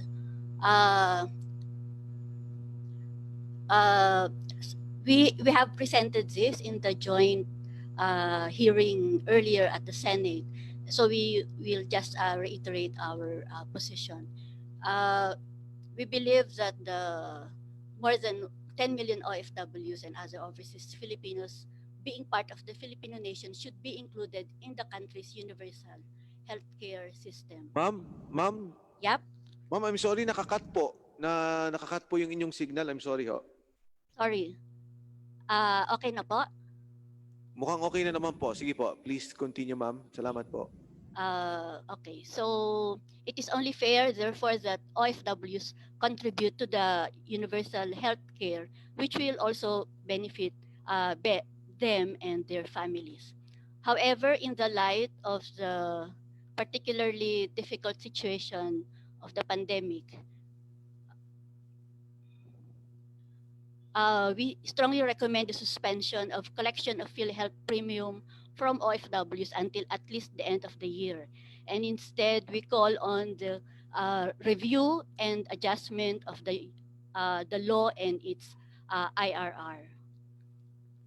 While we believe in universal health care, we take exception in charging OFWs high contributions as in support as well to Kaveni, because unlike employed workers in the country, they fully shoulder that entire amount. In the case of seafarers, the manning agencies share part of the employer's contribution. We're also concerned about the current ongoing investigation into PhilHealth because it does not inspire trust nor confidence in the system. I have actually submitted the position paper, so I wouldn't take up all of it. Yes ma'am. Yeah.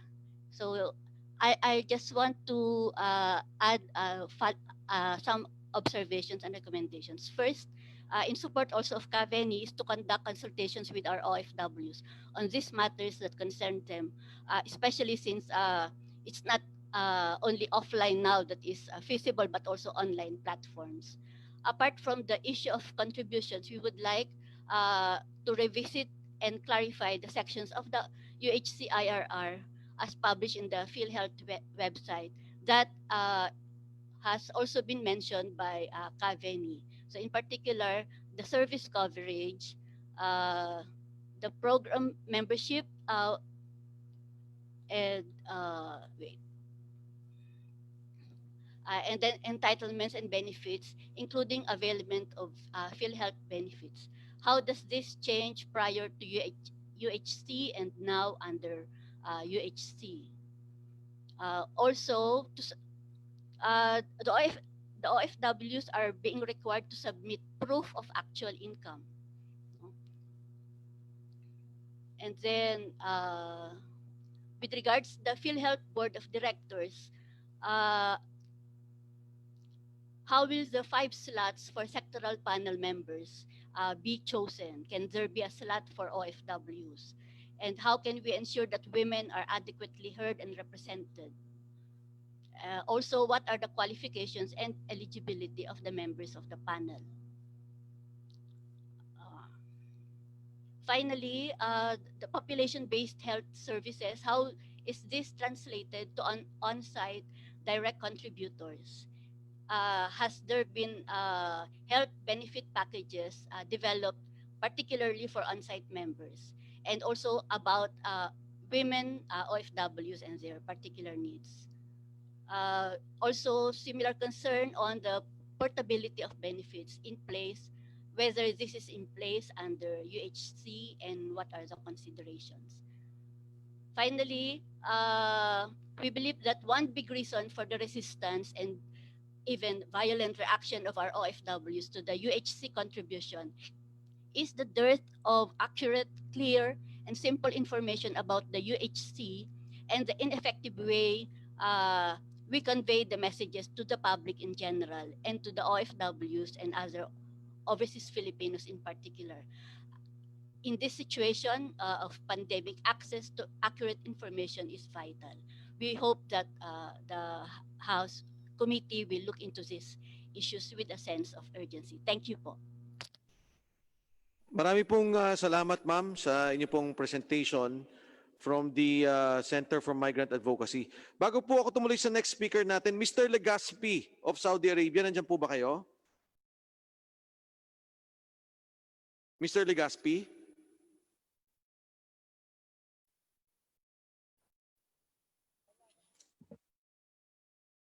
I'm sorry, nawala na po pala. Kasi may mga trabaho din po yung, madaling araw pala nung binanggit niya kanina. Anyway, ang huli po nating tagapagsalita, Ms. Susan Ople. Ople Policy Center is here. Ma'am Susan, are you there? Yes po. Ma'am Susan, before you start, may tanong lang po ako. Kasi sabi kanina ni Mr. Tolentino, meron na po silang mga medical insurance or Medicare, no, or some sort of insurance, health insurance sa kanilang mga bansa. Lahat po ba ng mga OFWs natin, they are provided with some kind of health insurance? Yes po, kasi in fact, pagdating nila, minsan sine-check up din sila. May mga laws po yung iba't ibang bansa on the coverage of foreign workers sa kanilang mga health insurance. Thank you, ma'am. So anyway, ma'am, sige po, if pwede ko kayo mag-present ng inyong position paper regarding dito sa provisions on the OFW under the PhilHealth law, Universal Healthcare Law. Ma'am Thank Susan. you, Mr. Thank you, Mr. Chair. Yung sa amin po, simple lang na points. Unang-una po, dati kasi fixed rate, 2,400. Mas madali po yun kesa sa salary based. Pero marami rin po ang hindi nakakapag sustain ang kanilang contribution. Unang-una po, wala namang mga PhilHealth offices sa ibang bansa. Pangalawa po, ang hirap na isa sa requirement for reimbursement, kailangan may English translation ng mga medical abstracts, mga medical records para i-present. Kung nasa Saudi Arabia ka po, domestic worker ka, paglabas mo ng ospital, diretso ka uli sa bahay. Wala kang time para ayusin yon. Kung may PhilHealth offices sa iba't ibang panig ng mundo, maiintindihan nila. Imbis na yung nandito lang sila and pinasok nila sa IRR, yung mga wala naman sa batas.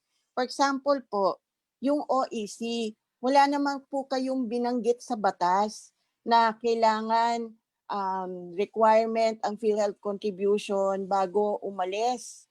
Hindi pa nakakasweldo, kailangan magbayad na. Wala naman po yun sa batas, pero nandun po yun sa IRR. Pangalawa po na wala sa batas, pero nandun sa IRR, yung coverage ng mga dual citizens. For example po, yung kapatid ko na nasa LA, yung kapatid ko na nasa Geneva, pag nagkasakit po sila doon, sagot lahat ng kanilang company insurance. Pero kung titingnan nyo po yung IRR, covered din sila pati ng mandatory compounded interest. Kung mapunta sila sa Pilipinas, magpapatingin sila, kailangan ng PhilHealth, kailangan retroactive, bayaran nila lahat ng mga hindi nila nahulugan, which is parang it doesn't make sense. No?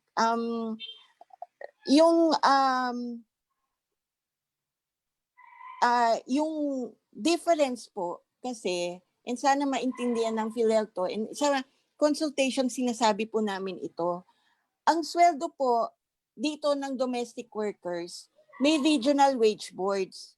Kaya lagi po yan na-update. Ang sweldo po ng OFW, seafarer man yan o land-based, batay po sa kontrata. At minsan, lalo na sa land-based, hindi pa nasusunod yung kontrata. And para sagutin ng isang OFW, yung employer share at yung worker share, masyadong mabigat yun.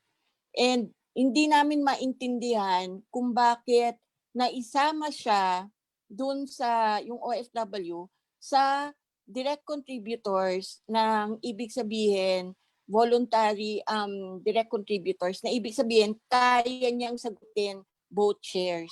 Malinaw naman na lalo na for a domestic worker, 20,000 ang suswelduhin, madalas delayed pa.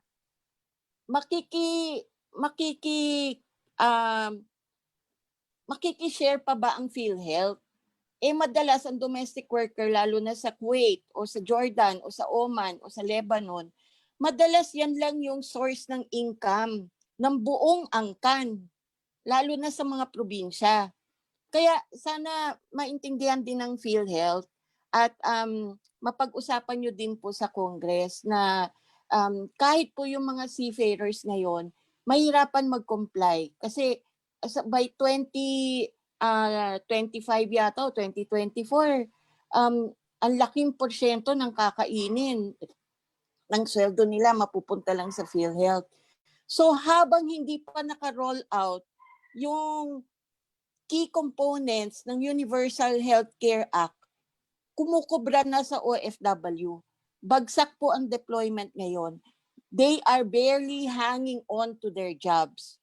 Sa Saudi Arabia po, implemented na yung 40% wage cut sa mga foreign workers, anuman lahi. So, this is really not the time. Ang urgent request po namin sa Congress, paki-suspend muna po yung IRR. Kasi sabihan lang po sa PhilHealth, habang ina-amend nyo yung batas, lalo na yung section lang po for OFWs and dual citizens. Kasi po parang sword of Damocles po yon na may monthly compounded interest. And may mga nagsasabi na po sa amin sa Opli Center ng mga OFWs, hindi na lang kami uuwi, hindi na lang kami magbabakasyon. Kasi baka mamaya singilin kami, ano pa maiuuwi namin sa pamilya. So, yun lang po, sir. I think it's really problematic. I think they overreach. Pakitingnan lang po how they drafted the IRR. Kasi I don't think it's aligned with the intentions of our legislators. Maraming salamat po. Ma'am Susan, yun nga po ang balak namin na even sa ngayon, in fact this afternoon, kung kakayanin na po namin gumawa ng isang, yun po ang utos namin ni Speaker Alan Cayetano, na magpasa kaagad ng amendment, ay itulak naman kagad at isulong kasama ang Committee on Health, ang aming Chairman Helen Tan, para agad-agaran po masagot kagad itong problema ng PhilHealth, yung batas at maging yung IRR. Yes po. Wag lang po kalimutan din yung mga dual citizens natin. Kasi sa tingin ko po, wala naman po yon sa main body ng batas. And we really appreciate po all these immediate measures that the House is taking. Ang laking ginhawa po yon at this time. Salamat po. At saka Ma'am Susan, pagka ho ginawa namin yung TWG, at in fact ngayong hapon, subukan namin gawin yung batas, pinapadraft ko lang po yung kung ano yung pwede naming pagkaisan. Tulungan niyo po kami at wag po kayong umalis dyan sa Zoom, Ma'am Susan. Oh, sige po. Andito lang po kami. Thank you po. Okay, thank you so much. Ma'am Susan Ople, one of our, nakasama ko rin po yan sa trabaho, napakasipag po niyan. One of our advocates, strong advocates for OFWs. Bago ko po ituloy na yung questions natin, I'll proceed to Congressman Benny Abante. If the committee members will allow, kasi ho, yung Thursday, meron pa tayong hearing, gusto ko pong ipatawag na mismo yung mga ospital na may existing violation from 2013 to 2018. Our PhilHealth officials are here, baka pwede hong i-relay ninyo sa inyong mga, at maging sa ating sa Zoom, no? Andyan po yung sa ating legal. Ito po, patawag po natin itong mga ospital na supposedly ang violation nito from 2013 to 2018. Isa lang po ang sinaba kong ospital dito na maraming violation noong 2019. Abra Provincial Hospital, Baguio General Hospital, Benguet General Hospital, Bishop Reagan sa May Mindanao po, Cagayan de Oro Maternity Children's Hospital, Bontoc General Hospital, Butuan Doctors Hospital and College, Corner District Hospital, Luzon Sabala Birthing Home, Luison Sabala Birthing Home, Divine World Hospital, Domingo Casano Hospital. Ito, 2019 ang violation lang naman niya, pero napakarami, 431 cases. Tamparan Medical Foundation, United Doctors Hospital of Kidapawan, University of Perpetual Health Medical Center, Dr. Petrino Sares Memorial Hospital, Paul Jesus Midwife Clinic, Pine City Doctors Hospital, Posha District Hospital, Quezon City Eye Center, SAA Healthcare, St. Louis University of the Sacred Heart, San Pedro Hospital of Davao, St. Teresa Wellness Center, St. Therese Hospital, St. Theodore's Hospital, St. Mary's Hospital, Maternity and Children's Hospital, Iligan City, Lutheran Medical Mission and Rehabilitation Foundation, Mercy Community Hospital, Michael Abutagil Hospital, Misamis University Medical Center, Moorhouse Mission Hospital, Notre Dame de Chartres Hospital, Oras Doctors Hospital, Osamis City St. Joseph General Hospital, Pacific Eye Institute, Panopdopan District Hospital, Pathfinder Estate Hospital, Dr. Pablo Torres Sr. Memorial Hospital, Eastern Sun Medical and Diagnostic Center, Fabiola Gabriel Center, Holy Trinity Medical Clinic, Kalinga District Hospital, Leona Lim Memorial Hospital, Lepanto Consolidated Mining Company Hospital, Luis Ora Memorial Hospital. Lahat pong yan ay may mga kaso from 2013 to 2018. Pinakamababa po dyan, 2 kaso.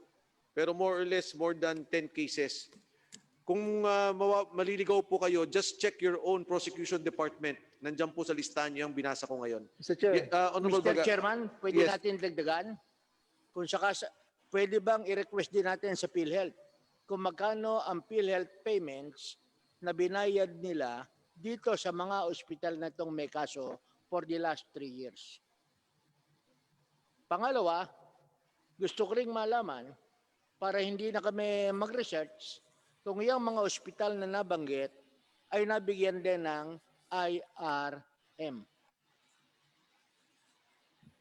Okay, dalawang tanong. Siguro ho, kailangan natin yung nature ng kaso. Ibigay nila sa atin kung anong final nila. Pangalawa, magkano ang ibinayad? Tama ba ho? At kung For may the last RIM. 3 years, every year, dyan sa mga ospital na Okay. yan. If At there is a- pangatlo, Oho. kung sila ay nabigyan din ng IRM. In addition, Mr. Chair. Just, excuse me, nabasa ko po ba yung Perpetual Succor Cebu? Hindi ko nabanggit. O pakilista po yan, Perpetual Succor Cebu. Honorable Fernandez. Aside dun sa mga cases na mga hospital na sinabi mo, Mr. Chairman, may mga specific number of cases yan. So, may corresponding din po siyang category. Non-fraudulent saka fraudulent. So, dapat Fraudulent to, supposedly. panay fraudulent lamang Yes. na ang ating pong i-hear. At doon po sa pinadalang mga dokumento sa atin, Mr. Chair, nabasa ko lamang po na meron ng mga decided cases. Like for example, doon sa binabanggit natin kanina, siguro ibigay rin po sa atin kung ano na yung mga decided cases doon sa mga hospital na yon para malaman po natin Honorable- kung ano naging action nila. Honorable Fernandez, kaklaro ko lang ho kasi itong mga binasa ko, pending cases from 2013 to 2018. And there should be, these are supposed to be fraudulent cases. Yung mga fraudulent cases po. Kung may hindi ako nabasa, pakisabi po sa kanila. Ngayon, ang tinasabi ni Congressman Deputy Speaker Fernandez, yung mga decided fraudulent cases, siguro kahit 10. Bigyan tayong example. Yes, para lang magkaroon po tayo ng comparison doon sa mga ididinig natin, gusto natin makita yung mga decided cases po nila, kung ano ang naging desisyon nila. Yun lamang po. So sige ha, from the decided cases, 10 lang, Bahala na kayo mag-identify, but we want the biggest cases. Dito naman sa pending fraudulent cases, ay ipakita niyo po sa amin kung ano yung kasong to, magkano binayaran at patuloy ang pagbabayad. So anyway, tutuloy po tayo sa, may I now recognize our Minority Floor Leader, the Honorable Benny Abante. Honorable Abante. Thank you, Mr. Chairman. Magandang umaga po sa inyo lahat, sa aking mga kasama sa Kongreso at ating mga source speakers. I also would like to add, before I ask the question, Mr. Chair, na total pinapasabit natin sila ng mga fraudulent cases sa mga hospitals. Ngayon din po, I think that they should also submit yung mga, for example, like the Bibron dialysis machines supplier na malaki ang utang ng PhilHealth should also be submitted to us in detail. Gayon din po ang maraming mga dialysis centers na marami rin pong utang ang PhilHealth hindi nababayaran. Naniniwala po ako na yung delay po ng bayad dyan, there's also fraud being committed there. Now, I would like to ask also that they submit to the committee the list of all dialysis centers na meron pong utang ang PhilHealth and the reason why they are not being paid on time, Mr. Chairman. Minority Floor Leader Abante, ang pakuha po natin is lahat ng pinagkakautangan ng PhilHealth from the Yes. dialysis and the hospital. Yes. Okay. Please. So ordered. Thank you, Minority Abante. Kindly proceed. Thank you, Mr. Chair. Alam nyo, sa totoo lang, Mr. Chair, iniisip ko pong mabuti kahapon pa. Ngayon po nakakita ng government corporation since the time of the Marcos dynasty and since the Napocor times na napakaraming alleged corruption. Wala na po yata akong nakitang any government corporation that has this big amount of corruption being accused of them, except PhilHealth. Mukhang kung hindi po sila equal sa Bureau of Customs as far as the corruption investigation is concerned, baka mas malaki po ito because we're talking about billions. We're not just talking about millions. We're talking about billions here. So gusto ko pong ituloy itong mga questions ko and afterwards I'll be going into the question on the OFW. Sana po. First of all, I do not know who will be able to answer this, but based on the Commission on Audit decision dated September 19, 2019, COA has affirmed its notice of disallowance amounting to 56.57 million pesos worth of cash grants and allowances given to officials of the Philippine Health Insurance Corporation in Eastern Visayas. Ang tanong ko po, ano po ba ang ginawa ng PhilHealth dito? Nabawi po ba ang pondo na ito na in-affirm po ng COA? 56.57 million worth of cash grants and allowances given to PhilHealth officials in Eastern Visayas. Honorable Abante, as agreed yesterday, the officials now are all in. Anyway, I'll ask first kung may makakasagot po dyan. We have someone from legal. Pwede po ninyong sagutin, Attorney Pucalya, Attorney Roger Pucalyan.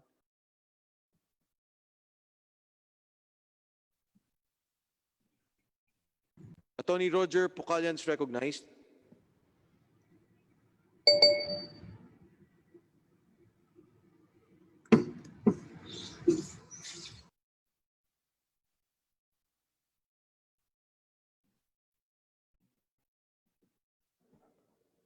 Anyway, Mr. Chair, kung walang makakasagot niyan, I just would like to put this on record.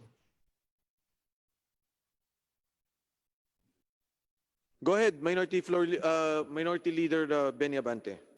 Secondly, in a decision dated November 22, 2019, COA also disallowed 37.4 million pesos worth of benefits and allowances by employees of PhilHealth in its Region 4A office. I'd like to find out the status of this case, Mr. Chairman. Thirdly, in two separate decisions dated June 11, 2019, the Commission on Audit again issued a notice of disallowance on the 33 million peso bonuses given to PhilHealth officials and directors in the National Capital Region and Region 12. Again, Mr. Chairman, what is the status of this? Fourthly, tatlong notices of these allowances last year from COA, June, September, November 2019. Ano po ang ginawa ng board dito? Because the board has been writing resolutions. Ano po? Ano ang naging aksyon ng integrity officer ng PhilHealth dito? Wala pa ho ba makakasagot dyan? Do we have any integrity officer of PhilHealth around, Mr. Chairman? Honorable Minority Leader, as agreed yesterday, we were supposed to just focus on the OFWs. That's why yung financing. Okay. Yes. Let me continue on. If they can reply to you, if he has information on that. Attorney Pucalyan, are you there?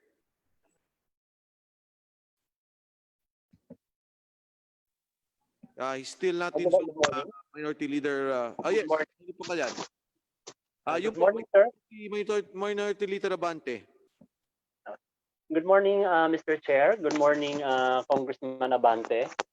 As to your query on the disallowance of PhilHealth Regional Office A, the decision of the Commission on Audit was already elevated to the Supreme Court late last year, no?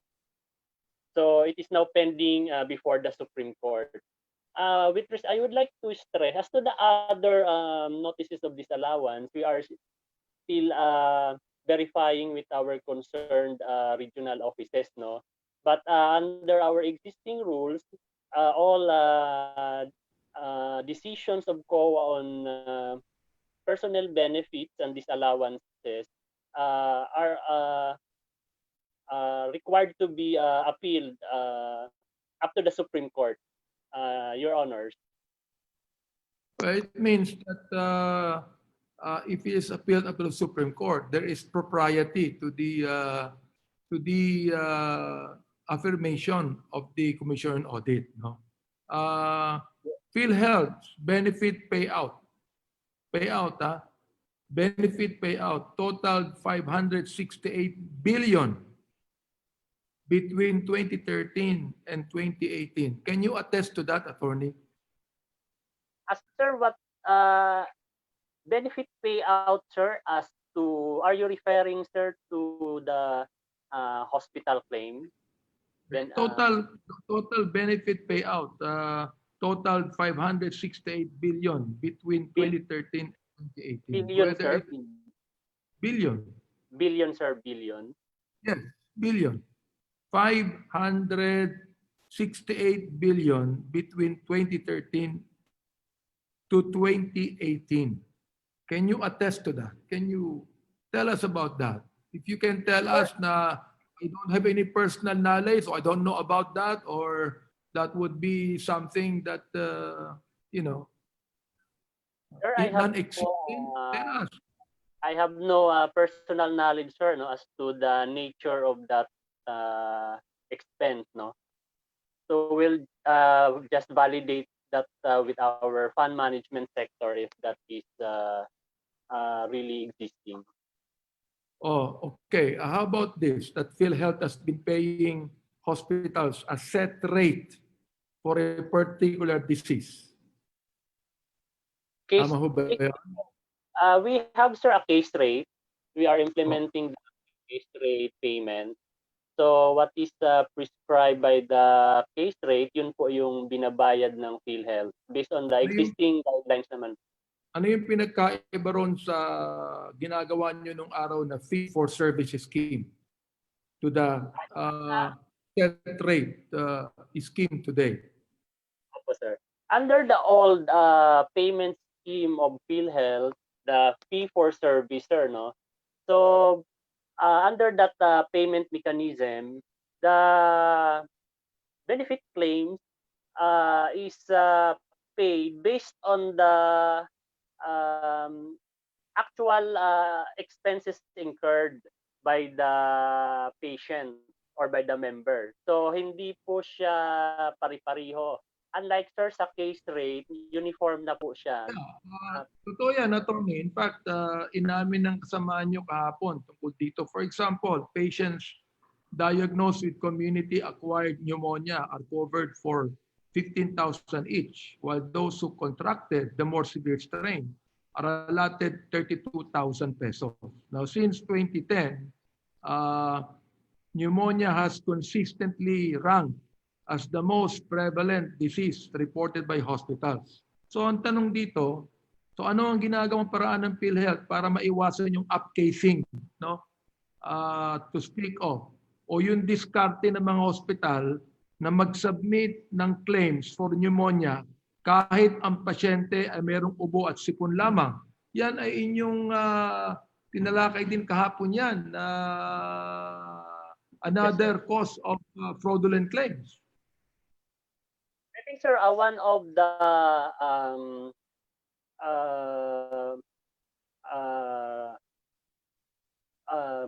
rules dyan para iwasan na yung mga fraudulent claims on pneumonia. I think the health finance policy sector has issued these guidelines on free medical evaluation prior to payment, sir. So isa po yan sa mga mechanism to ensure na itong mga fraudulent claims, especially sa pneumonia po ay medical evaluation is not enough, no ha? Ito ninyo, itong mga upcasing na result na ito, no? PhilHealth paid hospitals last year 10.94 billion pesos for the treatment of pneumonia, or a 5-fold increase from the 2.04 billion spent in 2010. So, pag binabanggit nyo lang yung medical evaluation, attorney, that's not enough. So, anong ginagawa ng PhilHealth to prevent any fraudulent claims or solve this? Bakit hindi nagdeklara ng outbreak ng pneumonia last year, samantalang napakarami ng claims on pneumonia? Actually, sir, on that aspect, no, I cannot answer the question. Probably, sir, our health finance policy sector can explain their.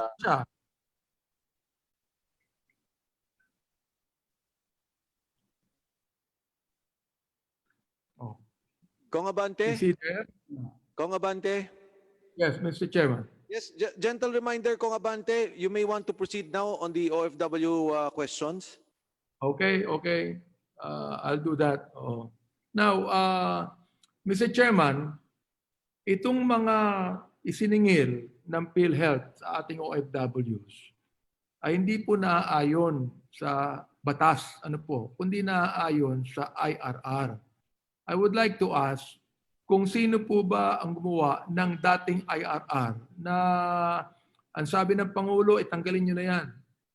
Because kahit po tinanggal na yung IRR na yan, nakasigil na po sila ng malaki. So I would like to find out, sino po ba, yung po pang Board of Directors ang gumawa ng IRR? Sapagkat, Mr. Chair, hindi man lang inabisuhan ito ang Kongreso tungkol dito. So, Attorney? Yes, sir. My latest information on that issue, sir, no, there was already a proposal to amend that portion of that IRR, UHC IRR. So I will just verify if that was approved by the PhilHealth board, the amendment of the UHCIRR, because there was already a proposal to delete or amend that portion. That's more than 2 months ago, attorney. It means that you have not yet in any way put a new IRR on that. Wala pang bagong IRR. Pagkatapos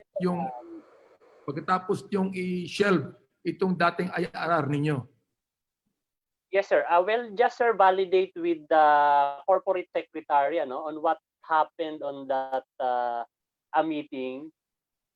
Then probably, sir, we can submit na lang a report on that to be sure on What what. will you submit? A report that you have not yet put up in your IRR, or you're going to submit a proposal on the IRR?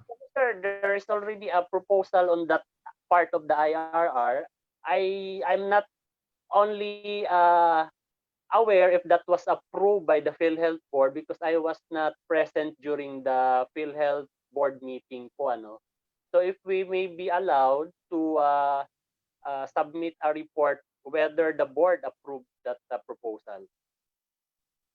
Well, the IRR that you have put up when the law was approved and became a law, no, which is in itself is not proper. It's not proper. So ang tanong dito, yung bang mga nasingil ninyo na malalaki sa mga OFWs, isasauli ninyo o kakalimutan na lamang yan? Ayan, sir, we will I think PhilHealth will issue guidelines on that matter, sir.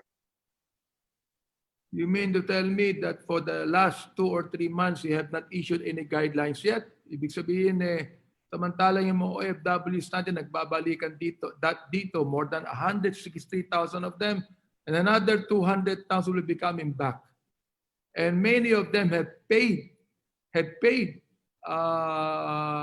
too much of what you ought to get from the contributors. Ibig sabihin, wala kayong planong isauli yan sa kanila, yung mga inyong mga siningil na malataas, realizing that the President has already ordered you not to pursue the IRR that you have been putting up, so you have been implementing. Sir, can I refer you to our senior manager on overseas Filipino workers, Ma'am Chona Yap? I think she is also online or participating in this. Yes, ma'am. Can you respond to that? Please recognize. Good morning, Congressman Abante. Yes. Mr. Chair. Yung sinasabi niyo po na kinokolektahan namin ngayon ang OFWs based on the UHC IRR, hindi pa po, kung meron man kaming nakolekta, siguro yung minimum lang na 2,400 na parehang amount doon sa bago pa mag-UHC law. Kasi nga, dinidiscuss pa nga kung ano ba talagang amount ang babayaran ng OFWs. So, kung meron mang nagbayad ng eksaktong amount, mas mataas sa 2,400, inaano po namin ito, we will automatically adjust based on, let's say if we decide na i-maintain lang ang OFW contribution, let's say at 2,400 at nagbayad sila, let's say ng 7,400 pesos for the whole year, i-adjust namin ito so it will cover yung adjustment for several years of contribution. Ipapakita po namin ito sa OFW na ito po ang mangyayari. Ito po, I'm sure na naningil kayo based on the IRR that you have promulgated. I am sure that a lot of our OFWs have paid more than 2,400 a year. Now, I do not know if you realize that. PhilHealth Medical on Finance ba yun? Chona? Ah, yes sir. Yung ano namin, yung circular 2020-0014, nagsasabi na po doon na pwedeng magbayad ang OFW ng parang initial payment na 2,400. And then kung Hindi, kaya nga po ini-scrap ng Pangulo yung IRR ninyo eh. Kaya nga po sinabi ng Pangulo na singilin nyo lamang tulad singil sa Pilipinas sapagkat marami nang umaangal na OFW eh. Ang tinatanong ko sa inyo, meron ba kayong balak isauli o for example like isama na sa mga future payments itong mga sobrang binayad nila? Ganun nga po yung sinasabi ko na kung merong sobra sa rate na dapat bayaran ng OFW, i-adjust po ng PhilHealth yon to cover future payments. And that Yun po is yun. now your guidelines. That is now the approved guidelines you have. Kahit sa noon man, ganun pa rin po yun. Kung merong excess payment, i-adjust po namin yun to future payments. My goodness, why would you put up a IRR that would let the OFW pay excess of what they should pay? Pagkatapos gagawa ng paraan na gawin ito. Nakakapagtaka naman yan. Hindi naman po kasi ano lang yun, anong tawag yan na situation, kung may mangyaring ganon. Pero kung ang IRR namin ngayon ay definite na kung ano. Hindi lang yung kung, marami yan. I would like you to know that I am a bishop and I have a lot of OFWs in the Middle East right now. A lot, thousands of them. Yes. Opo, There's a lot of them complaining of a higher fee. Na wala silang magawa but to pay because they are concerned about their families here. Okay. Kanina po, sinabi ni Susan Ople na meron silang mga insurance dyan. The reason why the OFWs are paying PhilHealth is not for them personally, but so that their families here can also be insured. Am I right, Ms. Yap? Yes, sir. Yes, sir. Opo, sir. That's what I'm saying. Now, meron pa sinabi sa akin na kahit doon sa ibang bansa, kapag sila na hospital doon, ito sinabi sa akin yan, that the PhilHealth will pay. Totoo ba yun? Kung may claim sila po, babayaran po yun sila ng PhilHealth. May reimbursement po sila. At Philippine case rates po. Kinakailangan mag-claim muna sila. Who is going to claim? The hospitals there? Or No. it will be the OFW himself kasi kung siya man ang na-hospital doon, mag-file siya. He has up to 180 days or 6 months to file. 160 days to file. Do you already have OFWs that filed claim? Yes, sir. What we do is kung mag-file sila, kung mag-landing yan dito sa amin, sa central office, ipadala namin yun sa kanilang home province or region para sila na ang mag-process at ang aming opisina sa region, nearest their address, will make the reimbursement. Ganon po ang proseso namin. I'm sure, Ms. Yap, that many of the OFWs don't even know about that because ang alam nila, unang-una, they are insuring their families here in the Philippines so that PhilHealth can take care of them. Ngayon, ito ba, tama ba ito? OFWs are required by PhilHealth to remit. Ito yung inyong guidelines eh. Ito yung inyong IRR, to remit 3% of their annual salaries to PhilHealth, computed from a monthly pay range of 10,000 to 60,000. Up from last year's 2.75% rate. Totoo ba Sir, yun? Sir, that's based on the UHC law.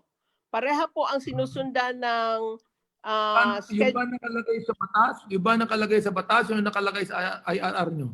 Yan po ang nakalagay sa batas. Yung every year na merong starting with 2019 at 2.75%, 2020 3%. Oo, pareha lang po ang sinusundan ng schedule of payment ng OFWs at ang mga local employees dito sa Pilipinas. And by 2021, the contribution will be raised to 3.5%. Am I right? Yes, sir. It will be Yes, raised- sir. Yes, It will be sir. raised annually until the share hits Yes, sir. 5% in 2024. Yes, sir. Sa akin, this is higher than the rates of private health insurance companies. Tama ho ba? Hindi naman po kasi yung ibang mga pinaka lowest na binabayaran namin na HMO, merong mga 15,000 a year.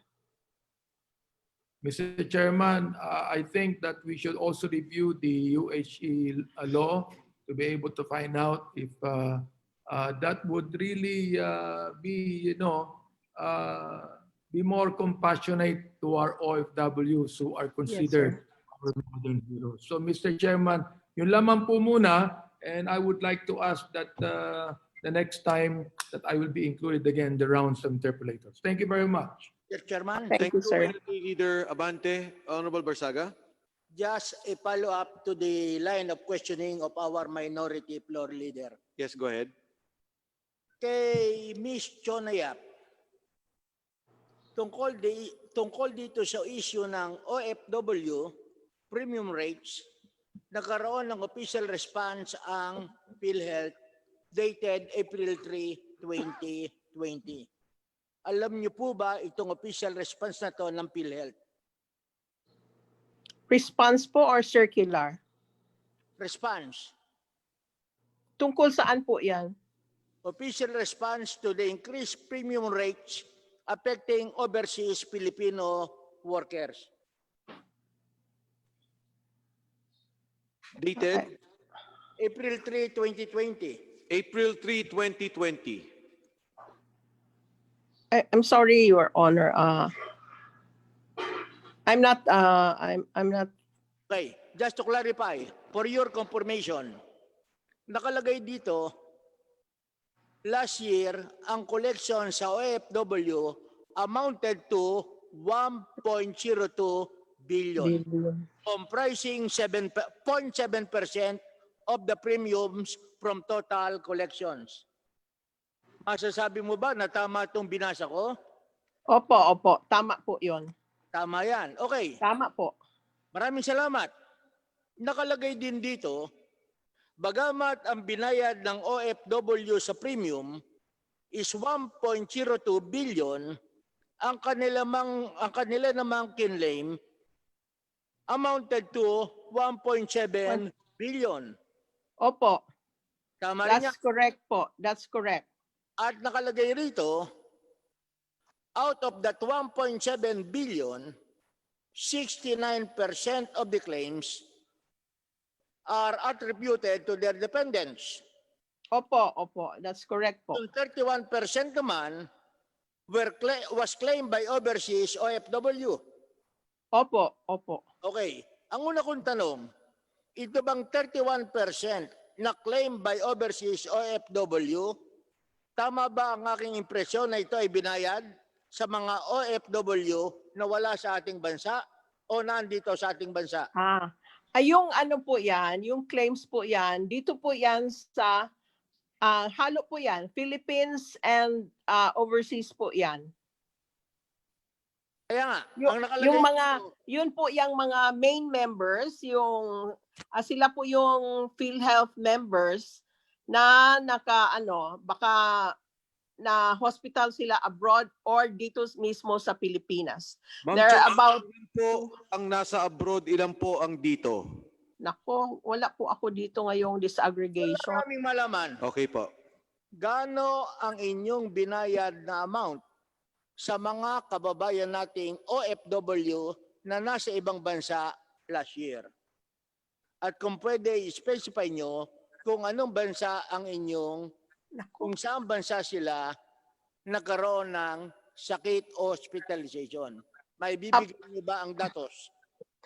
Pwede po siguro naming maibigay yan, pero hindi ngayon po. Pwede po for later, maybe Thursday.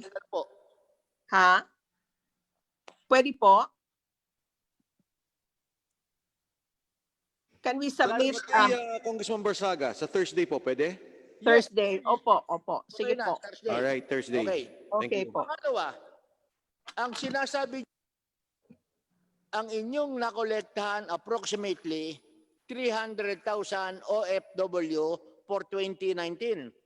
Opo. That's correct. Magkano ba ang premium ng OFW ng 2019? 2,400 po. 2,000 A year. A year. A year. Opo. 1.02 billion, mahigit halos 400,000 OFW ang inyong nakolektahan. Kung Opo. inyong Correct po. sinasabi na 1.02 billion ang inyong koleksyon sa OFW. Opo. Just to Correct. clarify. Yes po.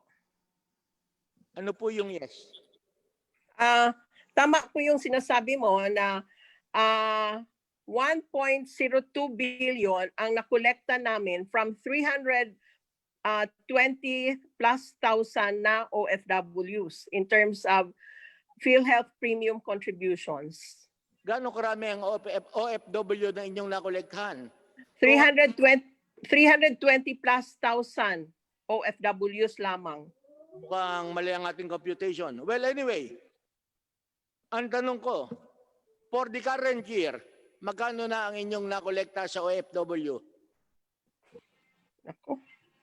Wala akong data sa present ngayon po. Last year naman, ang koleksyon nyo ay 1.02 billion. Ang Opo. tanong ko lamang, saan nyo nakolekta itong 1.02 billion? Sa Pilipinas ba o sa abroad? Meron pong sa Pilipinas at meron pong sa overseas posts. Pwede po namin ibigay ang data niyan also kasama sa Thursday. Okay, pwede nyong ibigay. Opo, maaari po. Procedure lamang. Regarding collection abroad, ano ba ang procedure natin? Kasi aware kami na meron tayong 114 million na problema, cheque payable sa PhilHealth, hindi na-remit sa PhilHealth, na-repeat sa ibang tao. Kaya ano ba ang procedure natin when it comes to the collections from abroad? Ganito po yon. Dahil walang tao ang PhilHealth naman abroad, yung mga taong nagbabayad sa mga OFWs na nagbabayad sila sa accredited collecting agents natin. At ang kanilang, yung mga collecting agents naman po, meron silang network din of collecting agents sa mga bansa na may mga Pilipino. So ngayon, magbabayad sila yearly, kung 2-4 lang naman, or minsan tinatanggap po ang 6 months. So, Tapos, ang collecting agents na po ang mag-remit ng mga pinagbabayad na premiums dito sa PhilHealth main office. maibibigay nyo ba rin sa darating na Webes ang mga pangalan ng ating accredited collecting agencies sa abroad?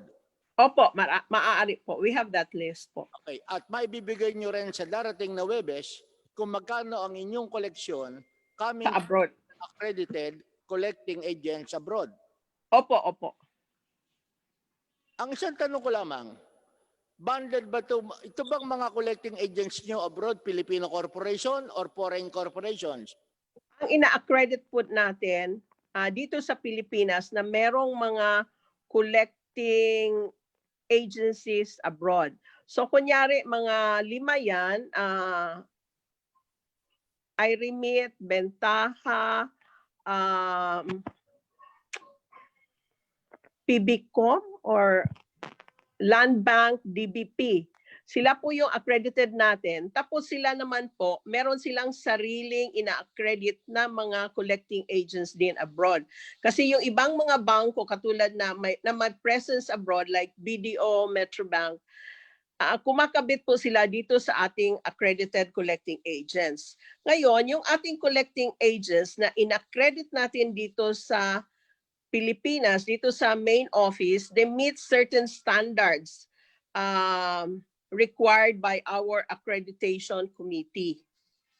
Ang tanong ko lamang, just to satisfy our curiosity, meron ba kayong maibibigay na isang pangalan ng isang accredited collecting agency ng PhilHealth in any country outside of the Philippines? Oo. Opo, yung Bentaha at ang I-Remit po, they are our bigger collecting agents. At gusto rin nating malaman yung mga policies and safeguards. Kasi it's possible, yung bang mga collecting agency, sila ang pumupunta sa OFW o OFW ang pumupunta sa kanila? OFW po ang pumupunta sa kanila dahil may mga opisina po yan sa mga bansa kung saan ang mga OFWs. So in other words, voluntary din ang pagbabayad o pagpunta Yes. ng OFW. Yes po. Kasi kunyari ma-anniversary na sila, kailangan, depende sa kanila kung i-continue pa nila ang kanilang membership sa PhilHealth. Kasi wala naman pong taga-remind sa kanila doon anniversary mo na, pwede ka nang magbayad. Sila na lang po, voluntary talaga po ang nangyayari. Honorable A Barsaga. very simple question, isa na lamang, Mr. Chairman. Halimbawa sa Saudi Arabia, O yun. meron bang listing ang PhilHealth kung sino-sino ang mga OFW sa Saudi Arabia? Ano po yun? Please. Alam natin, marami tayong OFW sa Saudi Arabia. Correct po. Ano lamang, meron bang listahan ang PhilHealth ng OFW sa Saudi Arabia para alam nila kung sino ang kokolektahan ng premium? Wala po kaming listahan ng OFW sa Saudi Arabia. What about Wala. in other countries? Wala po. So in other words, talagang walang data ang PhilHealth sa mga OFW na nasa ibang bansa. Wala po. Wala. Kaya reliant po kami sa POEA kasi sila po yung may direct contact sa mga OFWs. Would you not consider that it would be a sound and a better policy na ang PhilHealth ay humingi rin ng listahan mula sa government agencies katulad ng POEA para meron naman kayong record? Pwede naman po yang gawin pero hirap din po ang we can make arrangements with POEA. Tulungan lamang ng bawat ahensya kasi importante itong koleksyon ng PhilHealth. At kaya naman kami nag-iimbestiga rito ay para malaman natin na yung perang binabayad ng ating mga kababayan sa PhilHealth ay nagagastos ng maayos at tama. Opo. Okay? That's a sound idea po. Thank you. Deputy Congressman Barsaga, maraming salamat. Yes, Meron lang ako follow-up na question doon sa mga sinabi ni Congressman Barsaga kasi napakaganda nung kanyang mga katanungan, no? Lalo na doon sa mga collector natin ng premium ng ating mga OFW doon sa ibang bansa. Yung po bang nakokolekta nila ay paano nyo po pinadadala? Direct, bank to bank? O meron kayong system na ginamit sa PhilHealth? Ringo. Paano nyo po pinadala yung pera? Mr. Danao, go ahead. Yung collecting partners po kasi, Mr. Chair, ay third party. Yung remittance centers na nasa abroad. So any collection from the third party remittance centers, ipapadala muna yan doon sa I-remit o doon sa Bintaha, depende kung sino yung accredited na collecting partner namin. yung pera supposed to be is dapat mai-remit sa amin on the same day transaction. Depende na lang kung sila ay nasa other part of the world na iba yung oras. Ngayon, i-remit yung pera doon sa land bank kasi land bank yata ang aming government depository bank, and then the next day the report kung sino yung nagbayad, yun ang isasubmit sa PhilHealth para ano namin So kinukuha niyo yung i-adjust. mga partners sa ibang bansa, mga service providers para sila yung magre-remit ng perang kinolekta natin sa mga OFW patungo doon sa land bank Yes po, sa atin. opo, sa depository So anong bank. klaseng service provider to? Are these Sa abroad po kasi, depende po, iba-iba po ang ating mga collecting partners doon. May Kung mga sino accredited sa abroad? Apo, remittance centers, minsan may grocery, may shopping center. Depende po kasi sa partner namin kung sino yung kanilang i-accredit na partners din. Yes, okay. Kasi Sa accredited, dito yun po ang sa important. Pilipinas, ang ina-accredit lang natin is yung limang existing ngayon na accredited na collecting agent. Ngayon, itong 5 na to, sila ang maghahanap ng kanilang collecting partners kung saang parte ng mundo na may Pilipino. So sila lamang yung binibigyan natin ng karapatan, yung 5 yon, na maghanap ng mga partners nila sa ibang bansa. So ibig sabihin, may posibilidad na mawala yung perang binabayad ng ating mga OFW. In other words. Pwede, pero po kasi ang may sagutin sa So kung atin... pwede, ano yung ginagawa niyong mekanismo para mapigilan to? Ganito po, ang agreement namin sa ACAS, ang agreement namin sa ACAS po kasi kung ano, supposed to be kasi po si remittance centers mag-i-issue siya ng resibo. Okay, ganito na lang para kasi Opo, mahaba. marami pang nakapila magtatanong. Ibigay niyo na lang po sa amin yung 5 accredited na mga gateway natin dito sa Pilipinas o yung provider natin kung saan dito nire-remit yung pera na nanggaling sa ibang bansa. At makita din natin kung ano yung agreement natin sa bawat bansa, no? Kung ano-ano yung mga service provider na kinuha din po natin. Actually, sir, Mr. Chair, ang maipoprovide lang namin is yung agreement namin with yung nasa Pilipinas. Yung agreement ni ACAS doon sa kanyang tie-ups or na remittance centers, wala po kaming idea doon. Ang may sagutin sa PhilHealth is si ACAS na nasa Pilipinas. For example, si Bintaha International, dahil siyang accredited namin, siya ang may sagutin sa lahat ng remittance centers na naka-tie up sa kanya. So magkano yung fee na i-charge sa ano? Ang charging po ay depende sa countries.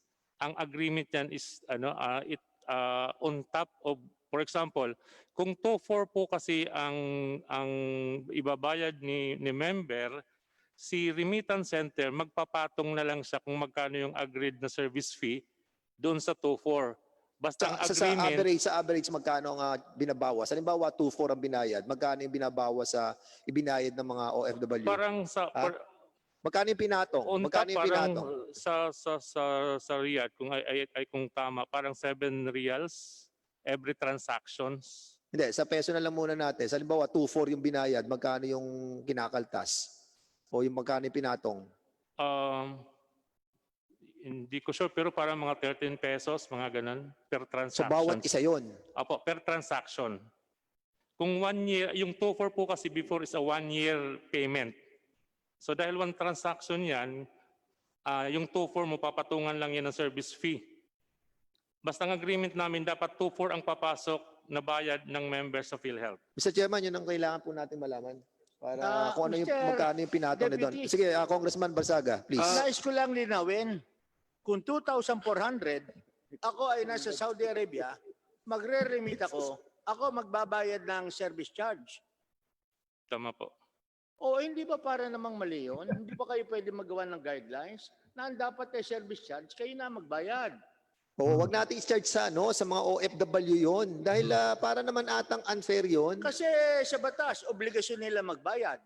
Pagkatapos magbabayad na ako, yung service charge ako pa mag-handle. Hindi na ako magbabayad ng 2-4. Anyway, wala naman kayong data. Meron Wala bang naman kayong record.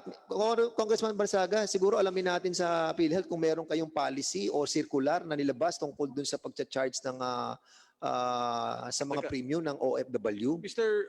Danaw, sabi mo 7 reals ang every transaction? Actually po, iba-iba po siya, depende. Yung 7 reals na ano ko lang yon, pero parang ang idea po is, kasi medyo matagal na, parang 7.5, parang ganun. Pero According Sige. to Congressman Remulla, that is almost 97 pesos. 90. 90 pesos yung 7 reals. So kung charge natin yon sa OFW, yung 97 pesos, mabigat yung para sa ating mga kababayan. Anyway, Honorable Barsaga and other members of the committee, yan po ang isa sa tingnan natin na ayusin Mr. natin. Chairman, At saka, Mr. Chairman, clarification lang, Well, Mr. hindi Chairman. natin sila sinisisi, Mr. Chairman. Pero ang sinasabi ko po I'll lamang just dito, go first Mr. to Chair. the Honorable Remulla. He has not spoken yet. Go Tapusin ahead, ko lang. Kong Remulla. Okay. Paano nyo napili yung mga remittance center? How did you select the remittance centers or the remittance people? Mr. Chair, yung remittance centers po nasa abroad ang namili yung accredited collecting agents natin. Ngayon yung collecting agents natin dito, yung yung iRemit, yung 5, sila po ay nag-a-apply sa PhilHealth doon sa ating accreditation committee. Yung accreditation committee, iba-iba po ang members niyan, sila ang nagde-decide depende doon sa requirements kung sino sa mga nag-a-apply ang qualified na maging accredited collecting agents. So hindi nyo binibid out ang services? Hindi bidding? Nag-a-apply lang sila tapos tinatanggap nyo na lang? Opo, hindi po bidding, nag-a-apply po Mr. Chair, pwede sila. po ba natin malaman kung sino ang head ng accreditation committee ng PhilHealth? Sinong member sa head ng accreditation committee na nagsasabi na ito ang ipapatong natin doon sa mga premium na binabayad ng ating mga OFW? Sino po yan? Hindi ko po, before po kasi ang head po is Anyway, yung head don't worry. In the next hearing, please submit to us the names of the accreditation committee and the head. Okay, sir. Thank Okay. you. Mr. Chair, Yung ano lang, Mr. Chairman, last na dito lang. Yes. Yung patong na policy nyo, pinapatungan na remittance agent, bawa 2,400 nagiging 2,500 halos. Sino gumawa ng policy na ipasa sa OFW yung remittance cost? Sino gumawa ng policy na yun? Hindi ko sure, sir, pero ang pagkakaalam ko yung committee. The accreditation committee. Accreditation committee. Opo, kasi may nagkakaroon Walang sila circular, kumbaga committee lang ang nag-decide at hindi Walang naaprubahan ng board yung pagpapatong natin ng almost 100 pesos sa mga OFW. Honorable Fernandez, Honorable Barsaga, hindi ko we sure first yun. allowed I think that's too much, we Mr. first Chairman. allowed those who lined up and then we go back to the second round. Tatlo lang naman po yung nakalinya natin sa Zoom. Mr. Chair, gusto po lang natin malaman kung sino yung chairman ng committee ng accreditation. Dahil Yeah, very we crucial asked for po. that. We asked for that. Salamat po, Mr. In Chairman. the next hearing, there's an interjection from the minority. Yes. yeah, yung sinasabi po ni meron mga nagte-text na sa akin nagme-message sa akin na wala silang natanggap na bayad sa hospitalization ng PhilHealth. So, ni-request ko po, Mr. Chair, na yung mga nag-claim, ibigay sa atin listahan ng PhilHealth, Mr. Chair. I would like to ask PhilHealth to give us a list of those OFWs who made claims to the PhilHealth at magkano ang ibinayad po nila. And also, Mr. Chair, andyan po naman ang OWA administrator. I'd like to ask the partnership of PhilHealth and OWA in helping our OFWs in making claims. Yun lang po. Thank you, Minority Floor Leader. PhilHealth is directed to please submit to the committee yung binabanggit ni Minority Floor Leader na mga nag-claim na kung sino to at kung nabayaran. Ito nga yung kanina pa binabanggit. Si Miss Yap ba nandyan? Miss Yap? Chona Yap? Are you still there on the OFWs? Miss Chona Yap? Tama ba? Miss Chona Yap? Wala na? Yes, Miss Chona Yap. alam nyo po, medyo nagkamali ako kanina dahil ang sabi nyo po dun sa data nyo, maraming OFW ang mga nagkaroon ng claims. Mas marami ang claims nila sa contribution. Ang lumalabas, batay dun sa tanong ni Kong Barsaga at sa lahat ng mga nagtanong, yung data nyo pala, mga beneficiaries nila yun, yung 70%. Tama po ba? Yes, sir. Tama po yun. Mga 30% ay mga yung members mismo. Kaya nga po, pero yung 30% na members, hindi pa rin ho natin klaro kung sino yung mga ano nila, yung mga nandito sa Pilipinas at palagay ko karamihan dyan nandito sa Pilipinas, medyo ano po, Miss Yapa, medyo deceiving po yung inyong datos na isinabit po sa amin. Kasi katulad po nito, ito po yung nasa aming database. Noong 2019, 58,596 or 17% ng members ang nag-benefit ng PhilHealth. Tapos, Ikaklaro ko sa inyo. Kunyari isang daang OFW ang umalis. Nagbayad sila kunyari ng 100 piso. No? So that is 10,000 pesos na contribution nila. Tapos ang sinasabi nyo, yung 100 OFW na to, nag-claim ng 200,000. So kung titingnan mo yung data, ang interpretation mo is that the 100 OFWs benefited more than their contribution. yes po. Pero ang lumalabas pala sa inyo, yung 100 OFW na merong 500 pamilya, dun nyo i-count yung benefit claims. Yung total na po yon, nakakabit po ang kanilang dependents sa main members. Pero ang ibig po sabihin, even if they are not OFWs, they will still have benefit claims because of the Universal Healthcare Law. Dahil po sa batas, meron opo. sila claims. Tama That's po. UHC law. Itong 2019, hindi pa po ito UHC.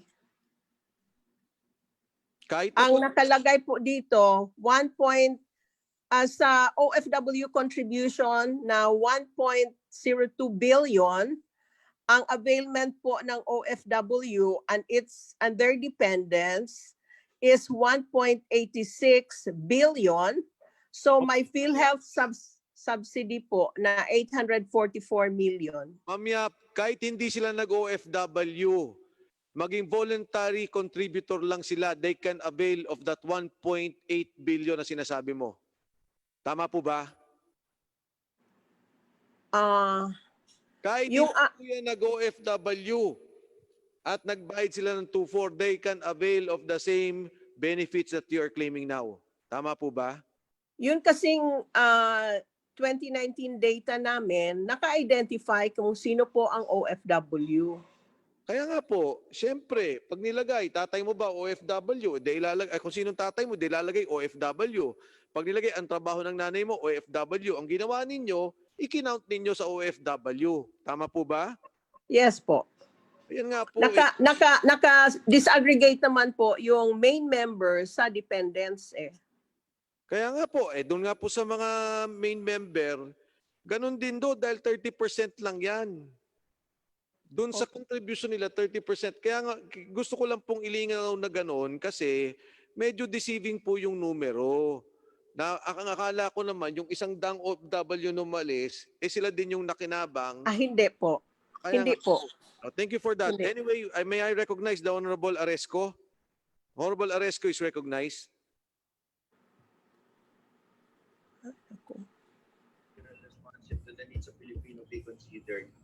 Hindi ko makuha. Ayusin mo ito. Honorable Aresco, we can already hear you. Maganda. Yes. Thank you, Mr. Chairman. Thank you. And cheers. Good morning sa lahat. Especially sa atin Dr. Einstein Fernandez. Maraming salamat. Mr. Chairman, ang dami-dami kong natatanggap sa text na ang galing po ng ginagawa ng grupo, lalong-lalo na yung mga Power Rangers led by you and Congressman Kuya Alvarado, kudos po sa inyo. Mr. Chairman, ang sama ng panaginip ko kagabi, Mr. Chairman, I was transported to a time na parang Godfather 3. And in the Godfather 3, there was a scenario where everybody was wearing a coat and tie. Pero walang mga tie, naka-white shirt at saka naka-blue shirt. And they were surrounded with a lot of women serving them. Mr. Chairman, it appears in my dream na there was a capo el tutti. A capo el tutti that lasted for so many decades, and he had these three mafias in the private sector and in a civil service commission. And because of that, Mr. Chairman, sa panaginip ko may mga whistleblower. Kaya dumating ang Power Rangers ng House. And Mr. Chairman, because of the ongoing discussions, I move, Mr. Chairman, that the committee write the Department of Justice na ma-hold order yung mga opisyal na yan na nasa mafia sa panaginip ko po, na in charge of operations, in charge of auctioning, and giving quotas to the various regions, in charge of the IT, particularly the legal, because according to your committee, some 3,000 cases or issues were not acted upon in the Civil Service Commission. Thank you, Mr. Chairman. Thank you, Honorable Aresco. The motion is for the DOJ to study the imposition of a whole departure order on all officers from the regional to the executive committee of the PhilHealth. Is that correct, Honorable Aresco? Yes, Mr. Chairman, a whole departure order. Kasi Mr. Chairman, pagdating ng Power Rangers, sa panaginip ko, nagtakbuhan lahat. Nagtakbuhan sa ospital at saka nagtakbuhan kung saan-saan. At saka yun iba, nag-resign pa sa mafia. Ewan ko kung ano sa sitwasyon na ito, baka magtakbuhan na rin sa abroad yung mga yan. Thank you, Mr. Chairman. Thank you, Honorable Haresco. Okay, the motion is to direct the DOJ to study the imposition of a whole departure order on all regional and executive committee officers of the PhilHealth. There's a motion. So wala pa po siyang, kumbaga hindi pa po natin sila ino-hold. Study pa lang, Mr. Chairman. So in that case, kung ganun po yung kanyang motion, I second the motion. Second, Mr. Chairman, I think that we should proceed with caution on this matter. Kung wala pa hong kasong fina-file kasi, hindi yata hindi appropriate, tsaka it might just unduly alarm people who may not be, after all, guilty of any offense. So let's proceed with caution on this matter, Mr. Chairman, until we have proof or that we have reason to believe that there is really fraud in the actions of the officers. And let it not be a blanket order that we want to do only for those that where we suspect there to be fraud, Mr. Chairman. Honorable Remulla, the motion is to study. Maybe we can amend it to seek the advice on the DOJ on and guidance on the imposition of a whole departure order. Then we should seek the advice of the DOJ before anything, Mr. Chairman. Thank you. Thank you. I don't think there is an objection from the proponent, the Honorable Aresco. So there is a motion duly seconded to seek guidance from the Department of Justice on the imposition of the whole departure order on the officers of PhilHealth from the regional to the executive committee level. There being no objection? No objection, but just a comment. Yes. Wala naman nagbibiyahe ngayon. We are I'm just seeking kidding, guidance. my friend. We are seeking guidance at any rate. So there's no objection. The motion is carried. Thank you, Honorable Aresco. Thank you, Mr. Chairman. Thank you po. Maraming salamat po. The COMSEC is directed to issue a letter to the Department of Justice pertinent to the motion as moved or as presented by the Honorable Aresco. The next interpellator is the Honorable B.H. Herrera. D. Congresswoman D is recognized.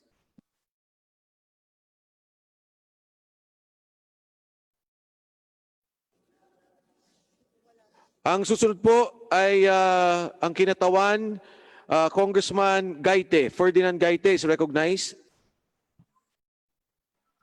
Maraming salamat po, Chair, at sa lahat ng ating mga kasama sa Kongreso at ating distinguished guests sa tanghaling ito. Una sa lahat, gusto ko lang banggitin na ang Bayan Muna at Makabayan Block ay nag-file na ng House Resolution 0827 para nga imbestigahan ang naganap na pagpapatupad ng UHC law at yung impact nito sa ating mga OFWs. Pangunahin na nilalaman nito ay ang panawagan, bunga na nga rin ng nabanggit na ng ating mga OFW representatives kanina, ang kanilang pagtutol, una, dun sa mandatory contribution sa PhilHealth dahil nabanggit na yung mga dahilan, yung meron covered na sila ng ibang health insurance coverage sa kanilang mga bansang pinagtatrabahuhan o kaya redundant na ito. At obviously, dagdag na pasanin ito para sa kanila, lalo na sa panahon ng pandemya na sabi nga nila, many of them are barely hanging to their jobs as of now. Nilalaman rin nito ang pag-review dun sa sinasabing increases, no? Na malaking pabigat at batay nga sa computation namin, aabot ng mahigit 50,000 ang maximum na pwedeng ikaltas batay sa sahod ng mga manggagawa sa ibayong dagat. At ang isang peculiarity nga sa ating mga OFWs, bagamat sila ay sinama as a direct member, wala silang employer in a real sense. Kung kaya't mas madalas kaysa hindi, shoulder nila both sa employee and employer's contribution. Kung kaya't panawagan namin sa minimum ay suspende, ngunit dapat talaga i-review mismo yung UHC law. Kami ay marami ring obserbasyon na UHC law ay hindi tumutugon sa pangkalusugang pangangailangan ng mamamayan.